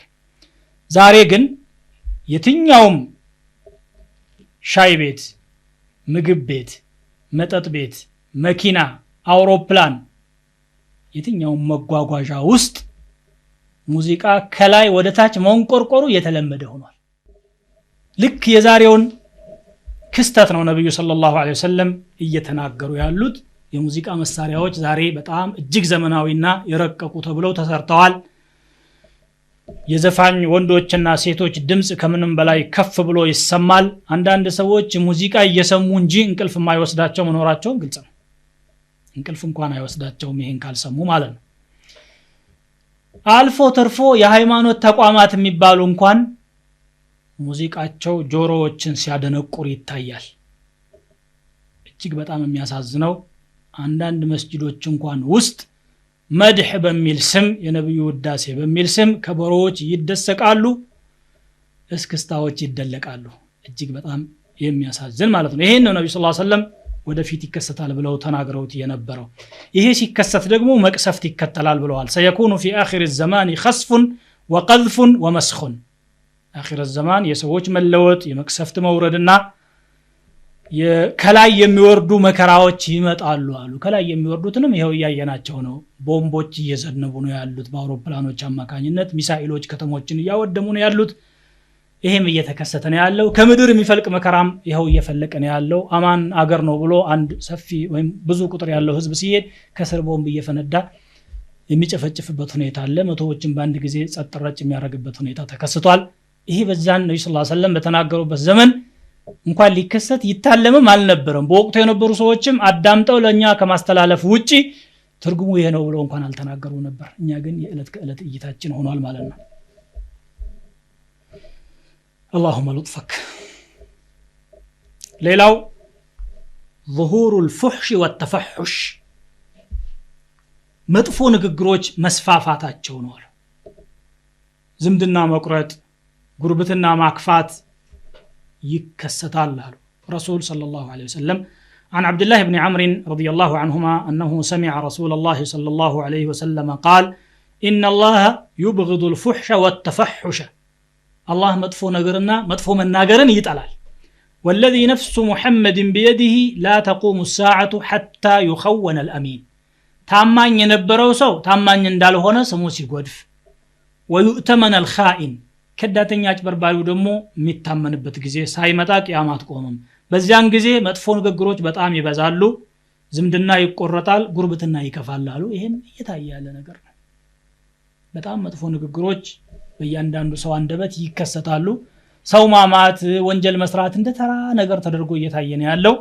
ይሄ ነው ማለት ነው። ታማኝ የነበረው ስሙ ይጎድፋል ያሉት አላህን የሚፈሩ ለዲናቸው ተቆርቋሪ የሆኑ ሰዎች ዛሬ ስማቸውን በመጥፎ ነገር ብቻ ነው ሰዎች የሚያነሷቸው። ኢላ መን ረሒመ ረቡከ አላህ Subhanahu Wa Ta'ala ያዘነለት ሰው ብቻ ነው ከዚህ የሚድነው። ከዚያም አልፎ ተርፎ ነብዩ ሰለላሁ ዐለይሂ ወሰለም የማይረቡ ሰዎችና ስብዕናቸው የተበላሸ ሰዎች በህዝብ ጉዳይ መናገራቸው የቂያማ ምልክት ነው ብለዋል። ረሱል ሰለላሁ ዐለይሂ ወሰለም ከተናገሩት የምንደብቀው ምንም ነገር አይኖርም ኢንሻአላህና እኛው ከቂያማ ምልክቶች መካከል التشبه بالكفار ከካፊሮች ጋራ መመሳሰል ነው። ነብዩ ሰለላሁ ዐለይሂ ወሰለም ቡኻሪ በዘገቡት ሐዲስ لتأخذن هذه الأمة مأخذ الأمم شبرا بشبر وذراعا بذراع። ይህች ኡማ የቀደምት ህዝቦችን ፈለግ የምትከተልበት ሁኔታ ይመጣል። ስንዝር በስንዝር ክንድ በክንድ እነሱን እየተከተሉ ይሄዳሉ አሉ። ሱሐቦች اليهود والنصارى አሏቸው። ይሁድና ነሳራን ትመስላላችሁ ማለት ነው የተፈለገው ብለው ረሱሉን ሰለላሁ ዐለይሂ ወሰለም ማብራሪያ ሲጠይቋቸው قال فمن ታዳ ማን ልበላችሁ አሉ። ዛሬ ይሄ በትክክል ተፈጽሟል። ይሁዶችና ነሳራዎች የሚሰሩት ነገር ፋሽን ነው፣ ዘመናዊነት ነው፣ እድገት ነው ተብሎ ስለሚታሰብ በመጥፎው ነገር እንኳን ሳይቀር ሰዎች እየተከተሏቸው ነው። እርቃናቸውን ሲሄዱ የኛ ሰው እርቃኑን ይሄዳል። ልብሳቸውን ሲገትቱ አብሮ ይገትታል። የተለያዩ ነገሮችን እነሱ በሰሩ ቁጥር ጭራ ተከታይ ሆኖ ሙስሊም ነኝ ባዩ የኩፋሮችን ፈለግ የሚከተልበት ሁኔታ ተፈጥሯል ማለት ነው። 28ኛው ሞትን መመኘት። መከራ ሲበዛ ስቃይ ሲበዛ ሰዎች ሞት የሚመኙበት ጊዜ ይፈጠራል ብለዋል ነብዩ ሰለላሁ ዐለይሂ ወሰለም። ቡኻሪ፣ ሙስሊም እንዲሁም ኢማሙ አህመድ ከአቡ ሁረይራ በዘገቡት لا تقوم الساعة حتى يمر الرجل بقبر الرجل فيقول يا ليتني كنت مكانك عند سو بموت سو مقابر አጠገብ ሲያልፍ ምን ነው እኔ እንዳንተ አንተ ቦታ ሆኜ በሆን ኖሮ ዛሬ በህይወት ከምኖር መሞትን እመርጣለሁ ይላል ብለው ነብዩ ሰለላሁ ዐለይሂ ወሰለም ተናግረው ነበር። አንዳንድ አካባቢዎች በጣም አስቸጋሪ የሆነ ጦርነትና ፍጅት በሚኖርበት አካባቢ ሰላም በሌለበት ከላይ እሳት እየዘነበ ከታች እሳት እየፈለቀ ባለበት ሁኔታ ሰዎች ሞትን ነው እየተመኙ ያሉት ዛሬ ማለት ነው። አለመኖር ይሻለን ነበር፣ ይሄን ሳናይ አልቀም ቢሆን ኖሮ ቀደም ሲል የሞቱ ሰዎች ምንኛ እድለኞች ናቸው የሚሉበት ሁኔታ ተፈጥሯል። ከዚህ በባሰ መልኩ ደግሞ ወደፊት ሊፈጠር ይችል ይሆናል። ገይብን አላህ ነው የሚያውቀው። መቼም ከአላህ ኸይሩን ነው የምንለምነው። 28ኛ ደግሞ 29ኛ ማለቴ ነው ኢዕጃቡ ኩል ذي رأي برأيه ባለ ሐሳብ የሆነ ሁሉ በሐሳቡ መደነቁ ነው። ሁሉም ሰው የራሱን ሐሳብ ከዚህ የተሻለ ምንም የለም ብሎ የሚያስብበት ጊዜ ይመጣል። ዛሬ ይሄ አለ ማለት ይቻላል። ሐታ በዲን ጉዳይ እንኳን አንድ አመለካከት ከያዘ በኋላ አይደለም ቁርአኑ ካንተ ጋር ይخالፋል ሐዲሱ ደግሞ እንዲህ ነው የሚለው ብትለውም እንኳን የፈለገ ይሁን እንጂ እኔ እቺን ይዤ ነው የምቀጥለው።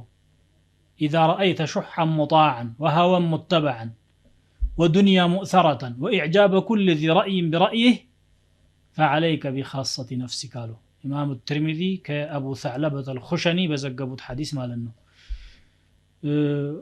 ለሰዎች እንደ ባለ ስልጣን ሆኖ የሚያዝ ስስት ስግብግብነት ሲሾምባቸው ዱንያን ከምንም አብልጠው ሲወዷት እያንዳንዱ ሰው ሐሳቡን ከሌላ ሰው ሐሳብ ይበልጣል ብሎ በራሱ ሲደነቅ የዚያን ጊዜ ራስህን ለማዳን ሞክር ይላሉ ነብዩ ሰለላሁ ዐለይሂ ወሰለም።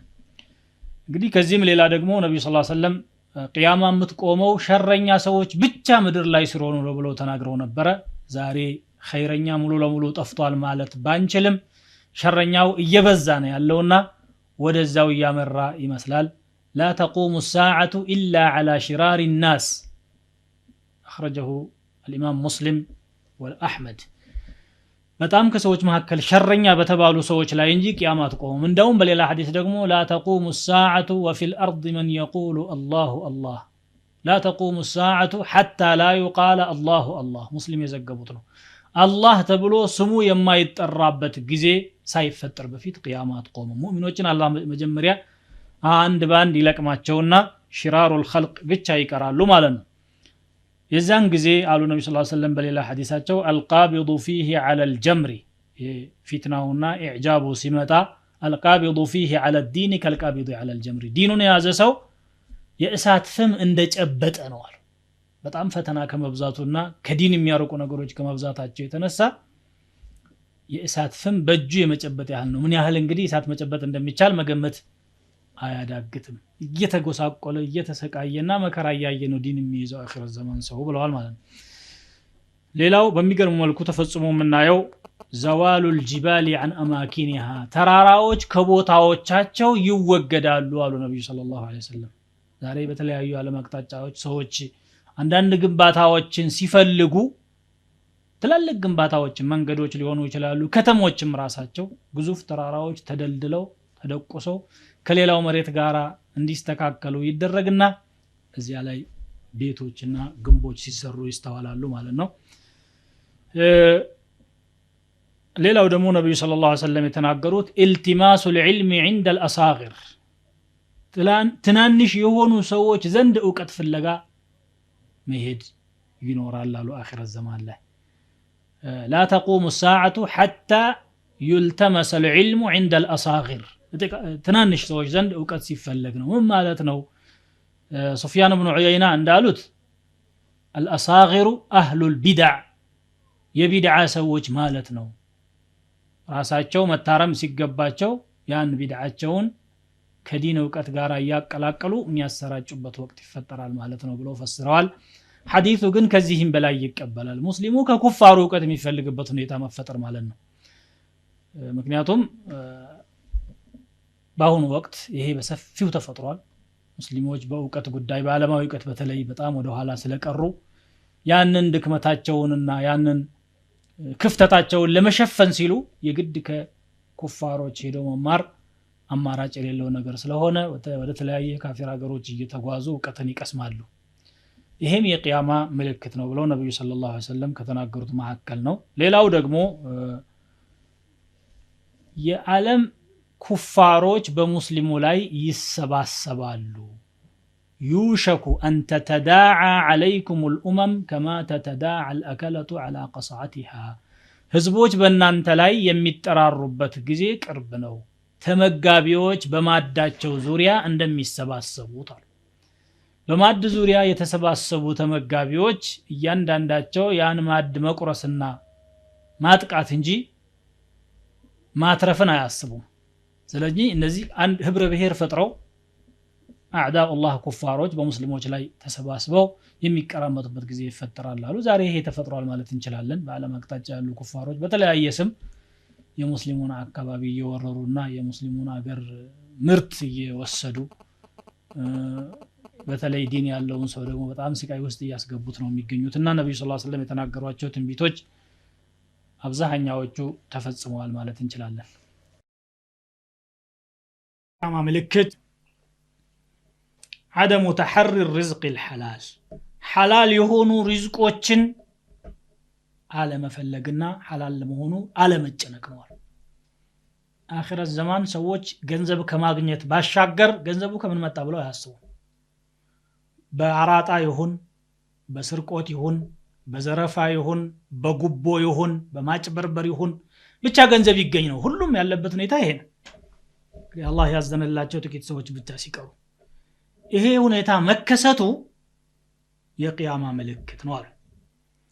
ይሄ የሚከሰተው ደግሞ ዕውቀት ሲጠፋ ጀህል ሲስፋፋ አላህን መፍራት ሲመነምን ነው።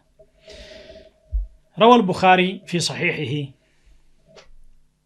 من حديث أبي هريرة رضي الله عنه عن النبي صلى الله عليه وسلم قال ليأتين على الناس زمان لا يبالي المرء بما أخذ المال أمن حلال أم من حرام بسوچ لاي عند زمن ይመጣል አንድ ሰው ገንዘብን ከምን እንደያዘ የማይጨነቅበት ከምን እንዳገኘው ሐላል ይሁን ሐራም ይሁን ጉዳዩ የማይሆንበት ጊዜ ይመጣል አሉ። በቃ ሰዎች ገንዘብ ከማግኘት ውጪ ገንዘቡ ከየት ነው መገኘት ያለበት እንደምን የተገኘው የሚለውን የማይጨነቁበት ማለት ነው። አላህ Subhanahu Wa Ta'ala በገንዘብ ጉዳይ ሁለት ጥያቄ ነው የሚጠይቀው ለእያንዳንዱ ሰው። በሌላ ሐዲስ እንደመጣው من أين اكتسبه ከየት እንዳመጣው ይጠየቃል። ነግዶ ነው አርሶ ነው በላቡ የደሞዝ ስራ ሰርቶ ነው ከአባቱ ወርሶ ነው ከምን አመጣው ይጠየቃል አይቀርም። ሁለተኛ ደግሞ እምን ላይ ያዋለው ራሱን ረዳበት ቤተሰቡን ረዳበት ዘመዱን ረዳበት ወይስ ለሀገር የሚጠቅም ነገር ለኡማ የሚጠቅም ነገር ሰራ ወይስ ጠጣበት ባለገበት ምን አደረገው ومن أين اكتسبه وفيما أنفقه ይጠየቃል። ሰዎች ግን ዛሬ ይሄንን ያያሰቡ አይደለም ያሉት። በቃ በየትም መልኩ ይገኝ የትም ፍጪው ዱቄቱን አንጨው አይነት ፍልስፍና ሁሉም ሰው ተከትሎት ይገኛል። ይሄም ነብዩ ሰለላሁ ዐለይሂ ወሰለም የተነበዩት ነገር ነው። ሌላው ደግሞ በሚገርም መልኩ እየተከሰተ የምናየው የውሸት መስፋፋትና መንሰራፋት ነው። ነብዩ ሰለላሁ ዐለይሂ ወሰለም የቂያማ ምልክት ብለው ከተናገሯቸው መካከል ወየፍሹ الكذب ብለዋል። ውሸት መስፋፋቱ ነው ብለዋል። ቡኻሪ የዘገቡት ሐዲስ ነው። ዛሬ ውሸት በግለሰብ ደረጃ ይዋሻል፣ በድርጅት ደረጃ ይዋሻል። ታላላቅ ተቋሞችና የሚዲያ ተቋማት በመዋሸት ዓለምን ለማታለል ምንም ወደ ኋላ ያሉበት ሁኔታ የለም። ቴሌቪዥን ይዋሻል አይዋሽም አትበል። ዛሬ ሰው ህዝቡ ሞኝ ነው። በቴሌቪዥን ተነገረ ከተባለ ቁርአን ወረደ የተባለ አይነት ነገር አድርጎ የሚያስባለ። ሬዲዮ ይዋሻል፣ ጋዜጦች ይዋሻሉ፣ የኢንተርኔት ድህረ ገጾችም ይዋሻሉ። በዚያ ውሸታቸው ላይ ደግሞ ሰዎች አቋማቸውና አመለካከታቸውን እንዲመሰርቱ የቀረጻ ስራ ይሰራሉ። የሰውን ጭንቅላት ማጠብ ማለት ነው። እነሱ የሚሉት ብቻ እውነት እንደሆነና እነሱ ታማኝ እንደሆኑ ገለልተኛ ነው ነገሮችን የሚያጣሩ እንደሆኑ አድርገው ሰዎችን በማሳመን ውሸታቸውን ያስፋፋሉ። የተራ ግለሰብ ውሸት ብቻ ሳይሆን አንድ ውሸት ዋሽቶ በመቶ በሚቆጠር ኮፒ የሚታተሙ ጋዜጦች ላይ ያወጣቸዋል ወይም 100 ሺዎች የሚያዳምጧቸው ሚዲያዎች ላይ ይሰራጫሉ። እውነት መስለው ይታያሉ ማለት ነው። ይሄ ተከሰተ ያለ ውሸት ይስፋፋል አሉ ነብዩ ሰለላሁ ዐለይሂ ወሰለም። በተጨባጭም ተስፋፍቷል። ሱቆች ይቀራረባሉ አሉ። ሌላው ደግሞ ሱቆች ይቀራረባሉ ማለት ንግድ በጣም ይስፋፋል ማለት ነው። ይሄም ዛሬ በግልጽ እየተከሰተ ያለ ነው። እጅግ በጣም ሩቅ የሚባሉና በአመትና በሁለት አመት ሊደረሰባቸው የሚችሉ አካባቢዎች በመርከብ በአውሮፕላን በተለያየ መንገድ ሸቀጦቻቸው ወደ ሌላው ሀገር እየደረሱ ፈጣን የሆነ ቅብብሎሽ እየተደረገ ነው ያለው። ይሄም ከተፈጸሙ ትንቢቶች መካከል ነው ማለት እንችላለን ማለት ነው።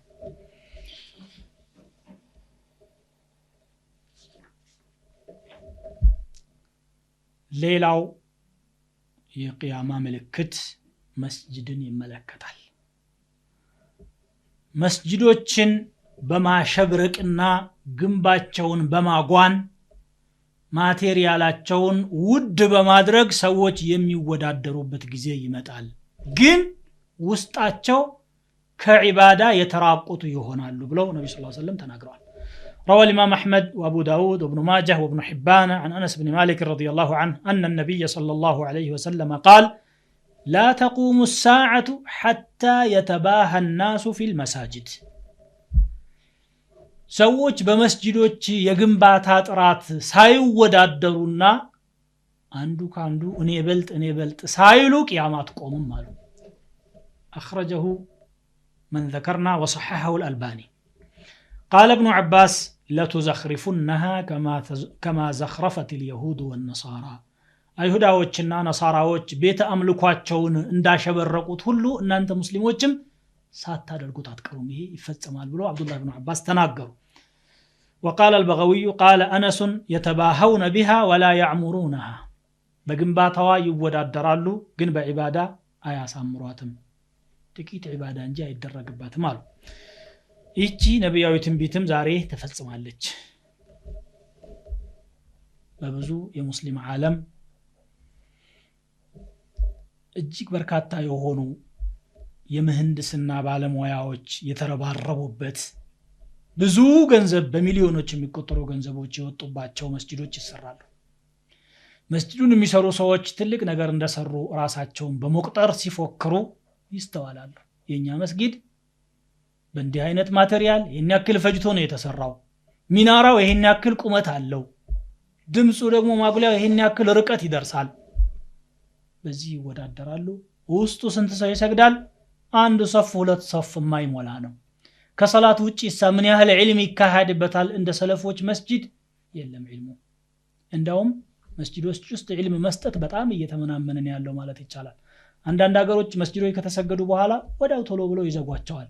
ለምን? ሰዎች ከተገናኙና ከተማማሩ በራሳቸው ፖለቲካ ላይ አደጋ ይመጣል ብለውም ስለሚያስቡ ነው። ይሄ ተጨባጭ ነገር ነው። ዛሬ ከዚህ አልፎ ተርፎ መስጂዶች ውስጥ የቁርአን አያዎችን በግድግዳዎች ላይ በመጣፍና በተለያዩ ዲኮሬሽኖች በማስዋብ ሌላ የሆኑ ውበቶች በመስጂድ ላይ ይታያሉ። የገባው ሰው መስጂድ ገብቶ ዒባዳ ያደረገ አኺራን በማስታወስና ቀብርን በማሰብ ፋንታ የግድግዳውን ዲኮሬሽን ሲያነብ ቆይቶ ነው የሚወጣው። صدق رسول الله صلى الله عليه وسلم يا الله ነብይ እውነት ተናግረዋል። አንድ መስጂድ ላይ የሚወጣ ገንዘብ ለ10 ለ20 ለ30 መስጂድ ቢከፋፈልም መስራት ይችላል። ብክነት እየተፈጠረ ይገኛል። አንድ ሀገር ውስጥ የሚሰራ ብሎ የነገረኝ አንድ ወንድሜ በዓለም አንደኛ መስጂድ ተብሎ በጣም ብዙ ሚሊዮኖች እየወጡበት እየተገነባ ነው አለኝ። አክበር መስጂድ ፊል ዓለም ተብሎ እዚያው ሀገር ውስጥ ግን ዑለማዎች የማስተማር እድላቸው የመነመነ የዲን ትምህርት ፕሮግራሞች ያነሱ ሆኖ ይስተዋላል። እንዳው ለዝና ብቻ መሪዎቹ ግንባታውን ያሳምራሉ። ቀለሞቻቸው የተለየ ይሆናል በርካታ ባለሙያዎች ይሳተፉባቸዋል ብዙ ገንዘቦች የሚወጣባቸዋል በዚያ ፋንታ ግን በረሃብ የሚንገላቱ በጦርነት የሚቆሉ በርካታ ደሃዎችና ምስኪኖች አሉ ያን ገንዘብ በከፊል ለዛ ቢያረጉት ኖሮ ምን ያህል ተጠቃሚ መሆን ይቻል ነበር ሌላው የዒባዳ መክበድ ነው አሉ ዒባዳ እንደ ሸክም ለሰዎች ይከብዳል ቂለቱ ጣዓት ነው ሌላኛው ደግሞ በገንዘብ ላይ ስስት ይበዛል يلقى الشح ሰው በጣም ይስገበገባል ብለው ነብዩ ሰለላሁ ዐለይሂ ወሰለም ተናግረው ነበር ይሄ ቡኻሪና ሙስሊም من حديث ابي هريره يዘገቡት ነው قال رسول الله صلى الله عليه وسلم يتقارب الزمان وينقص العمل ويلقى الشح ዘመን ያጥራል እድሜ በረካ ያጣል ቀደም እንዳልኩት ስራ ይመነምናል ማለት የኸይር ስራ ስግብግብነት ደግሞ ይሰፋል ዛሬ ሰዎች ያስተማሩ ያሉት እንኳን ይሄንን ነው ስለ ቁጠባ ብቻ ያስተምራሉ ኢኮኖሚ በቁጠባ ካልኖርን በስተቀር የዛሬውን ኑሮ መቋቋም አይቻልም ይሄን ሰበካ የትም ታገኙዋለህ ስለ ሰደቃ የሚያስተምር ግን በጣም ጥቂት ነው የሚያስተምሩትም ሆነ የሚማሩት ደግሞ ሰደቃን በተግባር መዋላቸው ይበልጡን ከዛ ያነሰ ነው የሚሰብክ ሊኖር ይችላል የሚተገበር ግን በጣም ጥቂት ነው ይሄ ግልጽ የሆነ የተፈጸመ ነብያዊ ትንቢት ነው ማለት ነው ሌላው ያለ አላማ ያለ ምክንያት መገዳደል ይበዛል ብለው ነብዩ ሰለላሁ ዐለይሂ ወሰለም ተናግረዋል عن أبي هريرة رضي الله عنه قال النبي صلى الله عليه وسلم والذي نفسي بيده ليأتين على الناس زمان لا يدري القاتل في أي شيء قتل ولا يدري المقتول على أي شيء قتل بسوچ لاي عند زمن ይመጣል ገዳይ በምን ምክንያት እንደገደለ የማያውቅበት ሟችም በምን ምክንያት እንደተገደለ የማያውቅበት ጊዜ ይመጣል ዝም ብሎ ሰዎች ዛሬ ፓርቲዎች እየመሰረቱ ሁሉም አንድ አይነት ነገር ይላሉ ፍትህ ለማምጣት ምን ለማምጣት የሚሰበከው ሰበካ ተመሳሳይ ነው በመሬት ላይ ደግሞ ሲሰራ የምታየው ከዚያ ውጪ ነው በዚያ ሰበብ ሰዎች ለሁለት ለሶስት ለአራት ቡድን እየተከፋፈሉ የትኛውም የዓለም አቅጣጫ በጦርነት እየተጠዛጠዙ የመሳሪያ አምራቾችን ሸቀጥ በሰው ነፍስ ላይ እያስወደዱና እያሻሻጡ የሚገኙበት ወቅት ላይ ደርሰናል ማለት ነው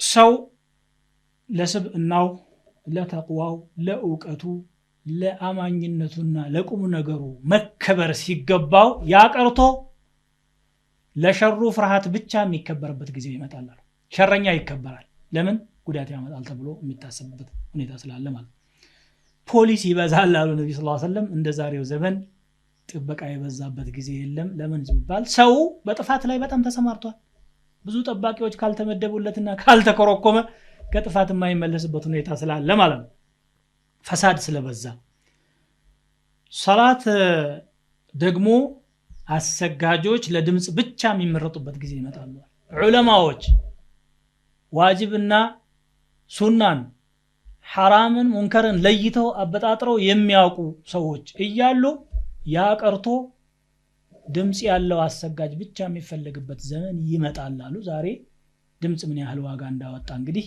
ግልጽ ነገር ነው ይሄ ሰው ዓሊም ነው አላህን ይፈራል ተቅይ ነው እሱ ይምራን በማለት ፋንታ አቀራሩ እንዴት ነው ይላል እንደውም አንዳንዱ ድምጹ ቆንጆ የሆነ ኢማም ፍለጋ በተለይ በረመዳንና በተራዊህ የምናየው ነገር ነው ከስንት ወደ ስንት አገር እየሮጠ ይሄዳል በአካባቢው ያለ መስጂድ እየተራቆተ የሱ ዓላማ በቃ ዜማውና የድምጹ ማማር ብቻ ስለሚሆን ማለት ነው ጉቦ በጣም ይበዛል አሉ ነብዩ ሰለላሁ ዐለይሂ ወሰለም ደም እንደ ቀላል ነገር ይቆጠራል እነኚህን ትንቢቶች ያካተተው ሐዲስ እንደሚከተለው ይቀርባል روى الإمام أحمد والطبراني عن عابس الغفاري رضي الله عنه قال رسول الله صلى الله عليه وسلم بادروا بالأعمال خصالا ستا سدس نقروج سايكستو بفيت كم نقر بمسرات تتعدفوا إمرة السفحاء جلاجلوج مري يمهنوا بتجزي وكثرة الشرط بوليس مبزاتو وقطيعة الرحم زمدنا مبتعتسو وبيع الحكم سلطان مشطوالو ማለት በጉቦ ሰዎች መስራታቸው ማለት ነው ወይም ደግሞ ዘመዳቸውን ኃላፊነት ቦታ ላይ ያለ ብቃት ማስቀመጥ ማለት ነው واستخفافا بالدم ደምን ደግሞ የሰው ደም ማፍሰስን እንደቀላል ነገር መቁጠር ሰው ሲገሉ ፍየል ያረዱ ወይም ዶሮ ያረዱ ያክል የሚቀላቸው ይመጣሉ ونشوا يتخذون القرآن مزامير قرآن መዝሙር አድርገው ዜማ አድርገው የሚይዙ ትውልዶች መምጣታቸው يقدمون الرجل ليس بأفقههم አንድን ሰው ኢማም አድርገው ያስቀድሙታል በእውቀት የተሻለ ሆኖ ሳይሆን ولا أعلمهم بفقههم بأوقاتهم يتشاله هنا سايهون ما يقدمونه إلا ليغنيهم انديان غراغور اللاتشو ويم اندزفن اللاتشو بچا ياسقدموت الله قرآن لزيماو بچا የሚፈልግበት ዛሬ እንግዲህ ጥሩ ጣዕመ ዜማ ያላቸው ሰዎች ተፈልገው ኢማምነትም ሆነ ለተለያዩ ስራዎች ቅድሚያ እንዲሰጣቸው ይደረጋል ዒልም ያላቸውና ከነሱ የተሻሉ ሰዎች ደግሞ ወደ ጎን ይደረጋሉ በርግጥ ቁርአንን በጥሩ ዜማ ማንበብ ሱና ነው ተፈላጊ ነገር ነው ማለት ነው ከተቻለ አስፈላጊ ነው ነብዩ ሰለላሁ ዐለይሂ ወሰለም ያበረታቱትና ይወዱት የነበረ ነገር ነው ሆኖም ግን እንደ መስፈርት ተደርጎ ዕውቀትን ጥቶ ዜማን መምረጥ የአኺረት ዘማን ምልክት መሆኑን ተንበየዋል ይሄም እየተከሰተ ያለ ነገር ነው ሌላው ደግሞ በሚገርም መልኩ የተፈጸመው ትንቢት ፉሹል ቀለም ብዕር መስፋፋቱ ነው አሉ ጽሁፍ ይበዛል ብለው ነብዩ ሰለላሁ ዐለይሂ ወሰለም ተንበየዋል روى الإمام أحمد رحمه الله عن طارق بن شهاب عن عبد الله رضي الله عنه قال عن النبي صلى الله عليه وسلم قال إن بين يدي الساعة تسليم الخاصة بقيامة في تلفيت ميكسة نقروج مكاكل በሚያውቁት ሰው ላይ ብቻ ሰላምታ ማቅረብ وفشو التجارة የንግድ መስፋፋት حتى تعين المرأة زوجها على التجارة ሴት ባሏን በንግድ ላይ እስከምታግዝ ድረስ ድሮ የረጅም ጉዞ መንገድ ለመሄድ ሴቶች ስለማይሳካላቸው ወንዶች ብቻ ነበሩ የሚሄዱት ዛሬ ግን መጓጓዣዎቹ በጣም ስለቀለሉ እጅግ በጣም ሩቅ የሆኑ ሀገሮችም ድረስ ይሄዱ ሸቀጦችን ያመጡ ይሳተፋሉ የቂያማ ምልክት ነው አሉ وقطع الارحام زمدنا مقرط وشهادة الزور يوشت مسكر مبزات وكتمان شهادة الحق يونت مسكرنة مدبكنا وظهور القلم بئر وين صحف بتام قولتو متايت نور ይሄን በተጨባጭ ተገኝቷል ብዕር መስፋፋት ማለት የሚጻፉ ነገሮች መብዛት ማለት ነው ወይም መጻፊያ መሳሪያዎችም በዝተዋል ሁለቱም ያለ ነገር ነው የሚጻፉ ነገሮችን ከፈለግን በቀን የሚወጡ ጋዜጦች መጽሔቶች በሰፊው ይታተማሉ በወር የሚወጡ በአመት የሚወጡ በብዙ ሺህ ኮፒዎች በመቶዎች የሚቆጠሩ ኮፒዎች የሚታተሙ ትላልቅ መጽሔቶች ዓለማችንን እያጥለቀለቁ ይገኛሉ እንደገና ደግሞ ከዚህ ጎን ለጎን ደግሞ በርካታ የሆኑ ድርሰቶችና ጽሁፎች እየተጻፉ ነው ያሉት የህትመት መሳሪያውም ነብዩ ሰለላሁ ዐለይሂ ወሰለም በነበሩበትና በተናገሩበት ዘመን እንኳን ሊከሰትና ሊታሰብ የማይችል የነበረ ዛሬ በጣም እየተስፋፋ ያለ ነገር አለ ኮምፒውተር ደግሞ የጽሁፍ መስፋፋትን ጉዳይ ላይ ያደረገ ያለው አስተዋጽኦ እጅግ በጣም የጎላ ነው እነኚህ ሁሉ ነብዩ ሰለላሁ ዐለይሂ ወሰለም በአንድ ቃል የገለጿቸው ናቸው ፍሹል ቀለም ጽሁፍ መብዛት ብለው ተናግረዋል ማለት ነው መጓጓዣዎች በተለይ የዘመኑን መኪና ነብዩ ሰለላሁ ዐለይሂ ወሰለም በባህሪው በصفቱ ገልጸውታል የሚገርም አገላለጽ ነው عن عبد الله بن عمرو رضي الله عنه قال سمعت رسول الله صلى الله عليه وسلم يقول سيكون في آخر أمتي رجال يركبون السروج የኔ ኡመት መጨረሻ አካባቢ የሚመጡ ወንዶች አሉ የተደለደለ ነገር የሚጋልቡ ድልድል ያለ ምቹ የሆነን ينزلون على أبواب المساجد በመስጂዶች በር ላይ የሚቆሙ አሉ نساؤهم كاسيات عاريات ሴቶቻቸው ግን የለበሱ እርቃኖች ናቸው على رؤوسهم كأسنمة البخت العجاف ራሶቻቸው ላይ የከሱ ግመሎችን የመሰሉ ነገሮች አሉ አሉ የዛሬውን የፀጉር አተኳኮስ ሲገልጹ ማለት ነውና በመንገድ በመስጂድ በር ላይ የሚቆሙ የተደለደሉ መጓጓዣዎች ግመል ሊሆን አይችልም ፈረስም ሊሆን አይችልም መኪና ነው ብዙ ሰዎችን የያዙ መቀመጫዎቻቸው በጣም ምቹ የሆኑ በመስጂዶች በር ላይ የሚቆሙ መጓጓዣዎች ይመጣሉ ብለው ነብዩ ሰለላሁ ዐለይሂ ወሰለም ተናግረዋል አኺረት ዘማን በተለይ ደግሞ ጁምዓ የሚሰባሰቡ ብለውም የተናገሩበት ሌላ ሐዲስ አለ ደግሞ የሚገርመው ይሄ ነው ጁምዓ ሌላ ቀን በማይሞላ መልኩ መስጂዱ ይሞላል ወይ በየቤቱ እየሰገደ ነው ሶላተል ጀማዓ አይመጣም ወይ በሳምንት አንድ ጊዜ ብቻ ነው የሚሰግደው እንደውም ሙስሊም በዘገቡት በሌላ ሐዲስ ደግሞ ወላ تتركن القلاص فلا يسعى عليها ግመሎች ይተዋሉ ሰዎች አይጓጓዙባቸው ማለት ዛሬ ግመሎች ምናልባት ለወተታቸውና ለስጋቸው ካልሆነ በስተቀር ለመጓጓዣ ማገልገላቸው በበርካታ አገሮች አቁሟል በተለይ ግመሎች ያገለግሉ የነበሩት በአረብ አገሮች ነው እዛ በረሃው አካባቢ አረቦች ዛሬ ትንሽ በሀብቱም ከሌላው ሻል ያሉ ስለሆኑ በግመል መጓጓዙ የቀረ ነገር ነው ማለት እንችላለን ያንን ነብዩ ሰለላሁ ዐለይሂ ወሰለም ተናግረው ነበር በተናገሩት መልኩ እነሆ እየተከሰተ ነው ያለው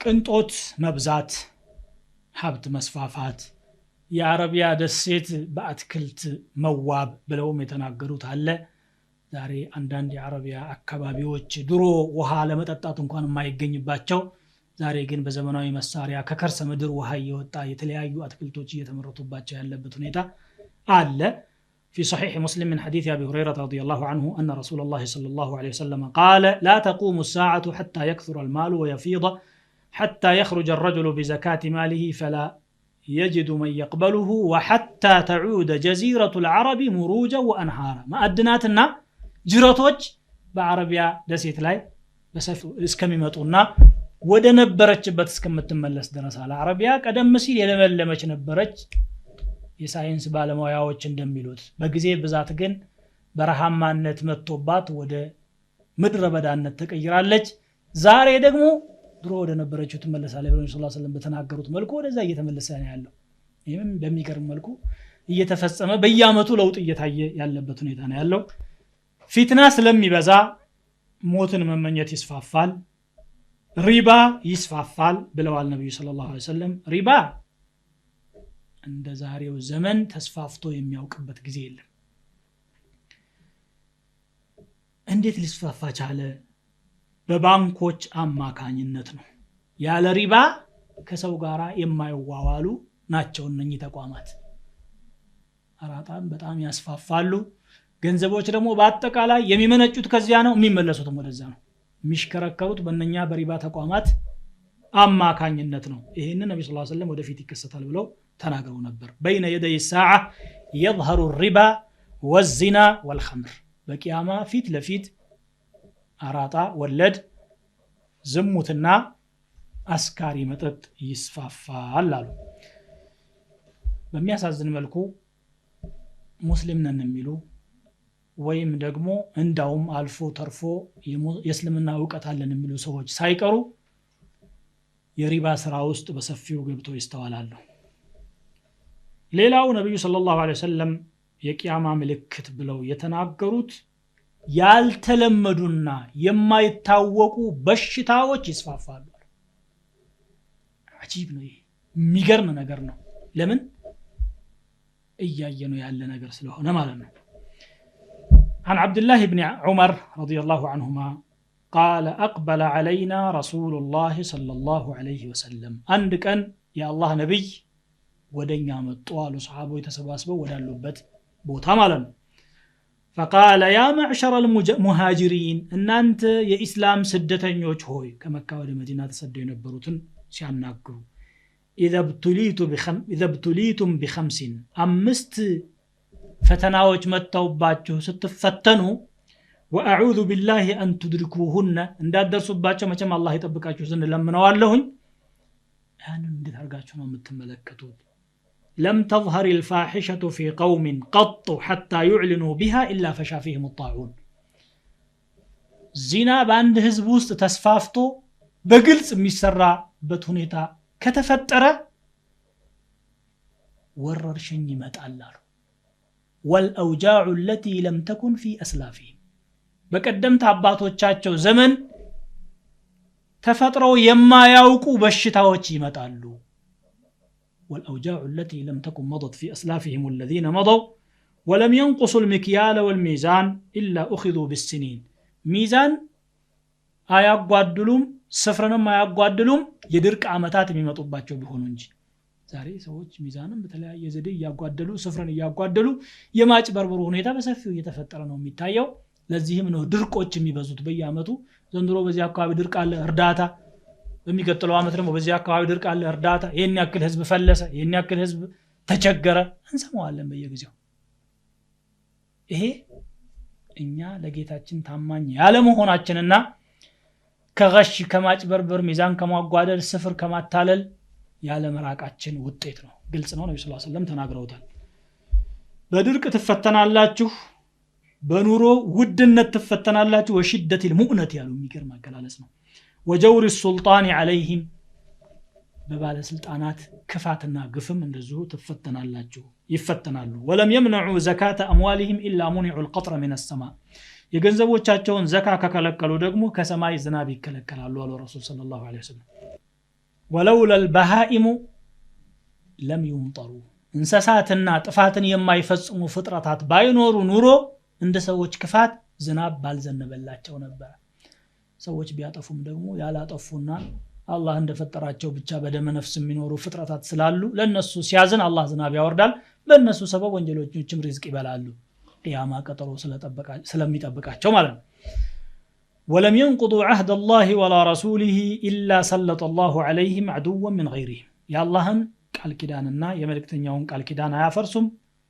ከውጭ ሆነ ጠላት አላህ Subhanahu Wa Ta'ala የሚሾምባቸው ቢሆን እንጂ فأخذ بعض ما في أيديهم በእጃቸው ያለውን ይነጥቃቸዋል ይዘርፋቸዋል ይቀማቸዋል ይሄ ይፈጠራል አሉ ወለም ተዕወ መሪዎቻቸው ደግሞ የአላህን ኪታብ ተግባራዊ ካላደረጉ በነብዩ ሰለላሁ ዐለይሂ ወሰለም አማካኝነት የመጣውን ህግ ገቢራዊ ካላደረጉ እርስ በርሳቸው አላህ ያፋጃቸዋል ዛሬ የሙስሊም መሪዎች ነን የሚሉ ቁርአንን ወደ ጓዳ የራሳቸውን ሐሳብ ወደ አደባባይና ወደ መስሪያ ቤት አምጥተው ሰውን በመድራዊ ስርዓት እንጂ በፈጣሪ ህግ አንመራም ያሉበት ወቅት ላይ ነው ያለነው በዚህ ሰበብ ደግሞ በመካከላቸው እልቆ የሌለው ግጭትና ንትርክ መፋጀት ጭምር እየተፈጠረ ነው ያለው ነብዩ ሰለላሁ ዐለይሂ ወሰለም በተናገሩት መልኩ ማለት ነው እዚህ ላይ ግን ቆም ብለን የምንመለከተው አኺረት ዘማን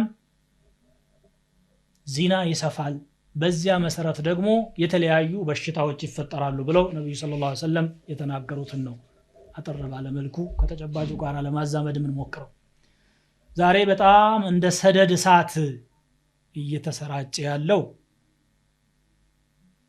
በየሚዲያው ማስጠንቀቂያውን የምንሰማው በየጋዜጣው ካውንስሎችም ተቋቁመውለት እንቅስቃሴ የሚደረግለት በሽታ ሁላችንም እናውቀዋለን ኤችአይቪ በሽታ አለ ኤችአይቪ በሽታ የሚተላለፈው 97% በግብረ ስጋ ግንኙነት ነው ተብሎ እየተነገረ ነው ያለው በሌላ አባባል በዚና ሰበብ ነው ማለት እንችላለን እኛ በሀገራችን ኢትዮጵያ ደረጃ ኤችአይቪ ለመጀመሪያ ጊዜ በምርመራ ታየ የተባለው 1978 ላይ ነበር ሁለት ሰዎች ላይ ተገኘ ነው የተባለው እንግዲህ ሰዎች የደረሱበት ማለት እንጂ ስርጭቱ ምናልባት ከዚያ በፊትና ቁጥሩም ከዚህ በላይ ሊሆን ይችላል ከዚያን ጊዜ ጀምሮ በመደበኛ ደረጃ የተመዘገበው 1995 ድረስ 147000 ህሙማን አሉ ተብሎ ሪፖርት ተደርጓል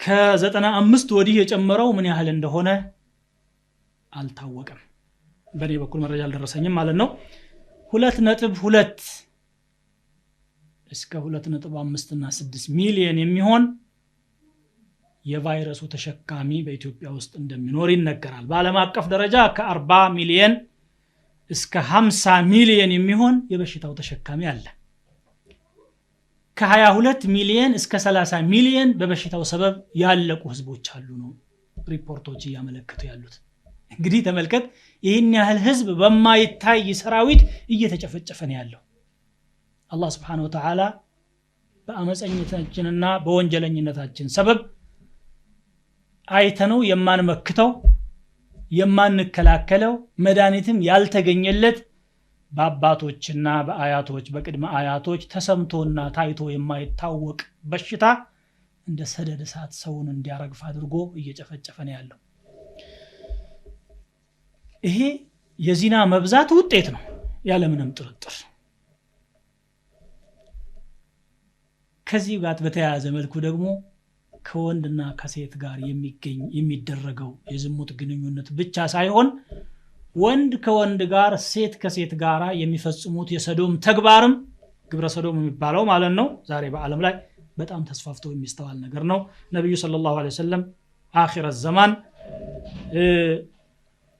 ይፈጠራል ብለው ከተነበዩት መካከል አንዱ ይሄ ነው። أخرج الإمام أحمد والترمذي والبيهقي وصححه عن جابر رضي الله عنه قال رسول الله صلى الله عليه وسلم إن أخوف ما أخاف على أمتي عمل قوم لوط በኡማዬ ላይ በጣም እጅግ ከሚያስጉኝ ነገሮች መካከል አንዱ የግብረ ሰዶም ስራ ነው ብለው ተናግረው ነው ሰለላሁ ዐለይሂ ወሰለም ወደፊት እንደሚከሰት ሲጠቁሙ ማለት ነው። ዛሬ በሌላው ዓለም በምዕራቡ ዓለም በተለይ ይሄ ነገር ህጋዊ መሆን አለበት እየተባለ እንደውም ጋብቻ ነው እያሉት ነው ያሉት። በጣም ዘግናኝ በሆነ መልኩ ተፈጥሮን በሚቃረን መልኩ ማለት ነው። አላህ ወንድን ለሴት ሴትን ለወንድ ፈጥሮ በጋብቻ ተሳስረው እንዲኖሩ አዞ እያለ ይሄ መንገድ ሳይጠፋ አማራጩ ሳያጥር ሴቶች ሳይጠፉ እንዲህ አይነት ዘግናኝ ስራ ይፈጸማል። ይህንንም ደግሞ መብት ነው ብለው የሚከራከሩለት ታላላቅ መጽሔቶች፣ ማህበሮች፣ ድርጅቶች ተቋቁመው እየፈቀዱ መንግስታትም ራሱን ፈቅዳለን እያሉ የሚንቀሳቀሱበት ሁኔታ መፈጠሩ እጅግ የሚያሳዝን ነው። ነብዩ ሰለላሁ ዐለይሂ ወሰለም ከተናገሯቸው ትንቢቶች መካከል ነው ማለት ነው። روى ابن حبان عن رسول الله صلى الله عليه وسلم أنه قال لعن الله من عمل عمل قوم لوط يلوط وغنوچن سرا مسرا الله رغموታል ብለዋል። وروى الطبراني عن ابن مسعود رضي الله عنه أن رسول الله صلى الله عليه وسلم قال إن من أعلام الساعة وأشراطها أن يكتفي الرجال بالرجال والنساء بالنساء ከቂያማ ምልክቶች መካከል ወንዶች በወንዶች መብቃቃታቸው ሴቶች በሴቶች መብቃቃታቸው ነው በማለት ነብዩ ሰለላሁ ዐለይሂ ወሰለም ተናግረዋል። የተፈጸሙ የቂያማ ምልክቶች በሚል ለማቅረብ የተዘጋጀሁት ርዕስ እስከዚህ ድረስ ነው። ግን የተፈጸሙት እነኚህ አሁን የጠቀስኳቸው ብቻ ናቸው ማለት አይደለም። እጅግ በጣም በርካታ የተፈጸሙ ትንቢቶች አሉ። እነኛ ሁሉ የነብዩ ሰለላሁ ዐለይሂ ወሰለም ነብይነትና ያስተማሩት ትምህርት ትክክለኝነትን የሚያረጋግጡ ናቸው እና የሰው ልጅ ምን አይነት አዘቅትና ውድቀት ውስጥ እየገባ መሆኑን ያሳያሉ። ይሄንን ነገር ደግሞ ምናነሳሳው እንዳው ችላ ብለን ልናልፈው ተገቢ እንዳልሆነና ማስተማር እንዳለብን ኃላፊነት ስለሚሰማን ነው። አላህ Subhanahu Wa Ta'ala ወደ ተሻለው አቅጣጫ እጆቻችንን ይዞ እንዲመራን እንለምነዋለን። ከዚህ አይነቱ ውድቀትና ብልሽትም ያድነን ዘንድ እንማጸነዋለን። በዚህ በአኺራ ዘመን ነገሮች በሚበላሹበት ሁኔታ ዲኑን የሚይዝና አላህን የሚፈራ ሰው ፍም እንደሚጨብጥ ሰው ነው ብለው ነብዩ ሰለላሁ ዐለይሂ ወሰለም ተናግረዋል። ፈተናው ቀላል አይደለምና ከዚህ ፈተና ለመውጣት ሁላችንም መጣጣር ይጠበቅብናል። ለዛሬው ለማስታወስ ያሰብኩት እዚህ ላይ ተጠናቋል። በሚቀጥለው በሌላ ፕሮግራም ደግሞ ወደፊት የሚከሰቱ የቂያማ ምልክቶችን አቀርባለሁ። ያሁኑ የተፈጸሙ የቂያማ ምልክቶችን ነው የተመለከተው። أسأل الله عز وجل بأسمائه الحسنى وصفاته العلى أن يوفقنا لما يحب ويرضى. سبحانك اللهم وبحمدك أشهد أن لا إله إلا أنت أستغفرك وأتوب إليك.